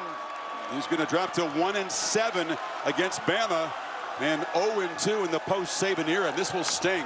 And our crew's really familiar with Kalen DeBoer over the years, watching his games and calling a lot of his games. If you're an Alabama fan and you've kind of been 1 foot in, 1 foot out on Kalen DeBoer, this is what Kalen DeBoer is. This kind of creativity offensively, toughness, ability to battle back. This is what he's done everywhere he's been as a head coach. And this Alabama team was backed into a corner after a week 1 loss. They clearly have come together, and they have come out swinging. That's been on display tonight here in Athens. Crimson Tide come between the hedges and beat Georgia again. I love you, man. And Kalen DeBoer is a big game coach. If you didn't know that, and you're an Alabama fan or SEC fan, he's now 7-1 in top 10 against top 10 opponents. 7-1. This is who he is. This is who you hired. Laura Rutledge will get DeBoer's thoughts on this hard-fought road win. All right, thank you, Chris. You knew, Coach, this was going to be a fist fight throughout. How would you describe the way that your team was able to come away with a huge win on the road? Yeah, we talked about the old school 15-round heavyweight fight, and that's what this was going to be. And just proud of the fight that these guys had. You know, we took some punches now and then, but we just kept punching back. And these guys continue to get better and better, as we see today. It's a heck of a team we faced right there, especially on the road in this environment. How would you describe the creativity offensively that was on display, led by your quarterback, Ty Simpson? Yeah, we put you got an extra week, so we put a game plan together and go out and execute it. And he did that. He made the checks when he needed to, and our guys early on, especially in the first half, did a nice job moving the chains, did a great job on third down in particular. What can you say about what you're able to pull off in big-time moments against big-time opponents? Your record 7-1 against top 10 opponents. Why are you able to do that? We got great people around us. We just keep them believing, right? Keep them believing, keep them fighting, keep getting better. And then, when you got a way to find an edge, let's make sure we use it. You found it tonight. Congrats. Thank you. Let's go to Holly with Ty Simpson. Well, Ty, this was your first time playing between the hedges. You end a 33-game home winning streak for Georgia. How did you do it tonight? Man, first off, I just want to thank the Lord, you know, our Lord and Savior Jesus Christ. Wouldn't be here, you know, he gave us opportunity and the blessing to play today. But, you know, credit to my teammates, man. My defense stepped up in big times. You know, a lot of guys on offense, I couldn't do it without them, man. I'm just so proud of this team and you know, Alabama in general. I told them before the game, it's Alabama against the world. When we walk out of there, we're gladiators. All right, and this is the Coliseum, and they played like it. You're right. This is one of the best atmospheres I've ever seen, and you were poised and composed, and you didn't let it rattle you. How? You know, one, like I said, like, you know, my Lord and Savior. But, you know, it goes back to, one, my coaches and my teammates. You know, we just all week, we were intentional in everything we did, right? And it showed out here tonight. You know, we played complementary football. When, you know, we couldn't get it going on offense in the second half, our defense played a hell of a job. And, man, I'm just so proud of my teammates, man. They did an awesome job. Last question. This game is almost on ice, but you have got to get a crucial third down. Tell me about the play call, the misdirection to go to your running back. Yeah, we call that a break glass moment. You know, I told him, I was like, give me the ball, man. You know, in critical conditions, give me the ball and I'll make a play. You know, they brought blitz zero. I knew once we motioned him, we had him because nobody was going to take the back. And Jam made a good job. The tight end did a great job of sealing it, and we made a great play. Enjoy this win, young man. Thank you so much, and God bless. I think he's enjoying it. His voice cracking, the emotion evident. I mean, Simpson joins the line of Alabama quarterbacks who've been able to play brilliant football against Georgia in this head-to-head series. That's why they've had the edge over the years. He joins Milroe from last year and guys like Bryce Young and those before him. You know, Tua, he got it done tonight in his first moment, really, in a big SEC game. He sure did. He faced a lot of different situations early. I love that he credited his offensive line and his teammates, and how proud he was, because early in his game, Ty Simpson gets a lot of attention, but his offensive line, his receivers, Ryan Grubb as a play caller, this was a collective unit that came in here on a mission. It's a team that lost to Florida State, and a lot of people started to mock and laugh at Kalen DeBoer and Ty Simpson, and this team clearly went back to the drawing board and rallied. There's today's, look at those scores, 1, 2, 3, 4 teams in the top 10 go down. Prudential bringing in the AP rankings. Yeah, moments ago, Happy Valley, it was a frenetic game there as well. Just a tremendous weekend in college football with the 3 wild finishes last night. This one here, Oregon led 17-3, went to overtime, converted on 4th down, and eventually won it at Happy Valley. But this one, I mean, people always ask us, what is it about the head-to-head? Why can Georgia and Kirby Smart beat everybody else, but Alabama's now made it 10 of 11 head-to-head? No idea. I mean, a lot of it's these kind of games where it's a possession, you know, and the way the ball bounces. But Alabama, both these teams, I think with a new 12-team playoff, people at week 4 already want to say they're done, they're in. These are 2 really good teams. Now, we'll see what happens, where they go from here. But I'm just impressed by Alabama, because everybody, including their own fans, were wondering what kind of team do we have. You imagine being Kalen DeBoer and trying to step into that shadow of Nick Saban and having the year that you had last year, and you open up the next year with a loss, 31-17 at Tallahassee. The outside noise must have been deafening for him and his players, and they just did this. Us against the world is what Ty Simpson said when they took the field, and that's how they executed and played. Yeah, enormously significant for those reasons. You can kind of overreach on the significance of this result. Remember last year, Georgia lost the game, ended up winning the SEC. A long way to go for both of these teams, but Alabama doesn't care about that. It's sweet for them as they continue to own Georgia head-to-head. A thriller tonight between the hedges. A spectacular first half, a grinding second half. It came down to the final plays, but Alabama prevails 24-21. Hope you enjoyed it. Great job by all of our crew, by Holly and Laura on the sidelines, Bill up here in the booth. We appreciate you. Except for the West Coast, stay tuned for your local news over most of these ABC sessions. Chris, Kirk, Holly, Laura, and Bill saying so long from Athens, Georgia. Thank you for watching this presentation of the Southeastern Conference on ABC.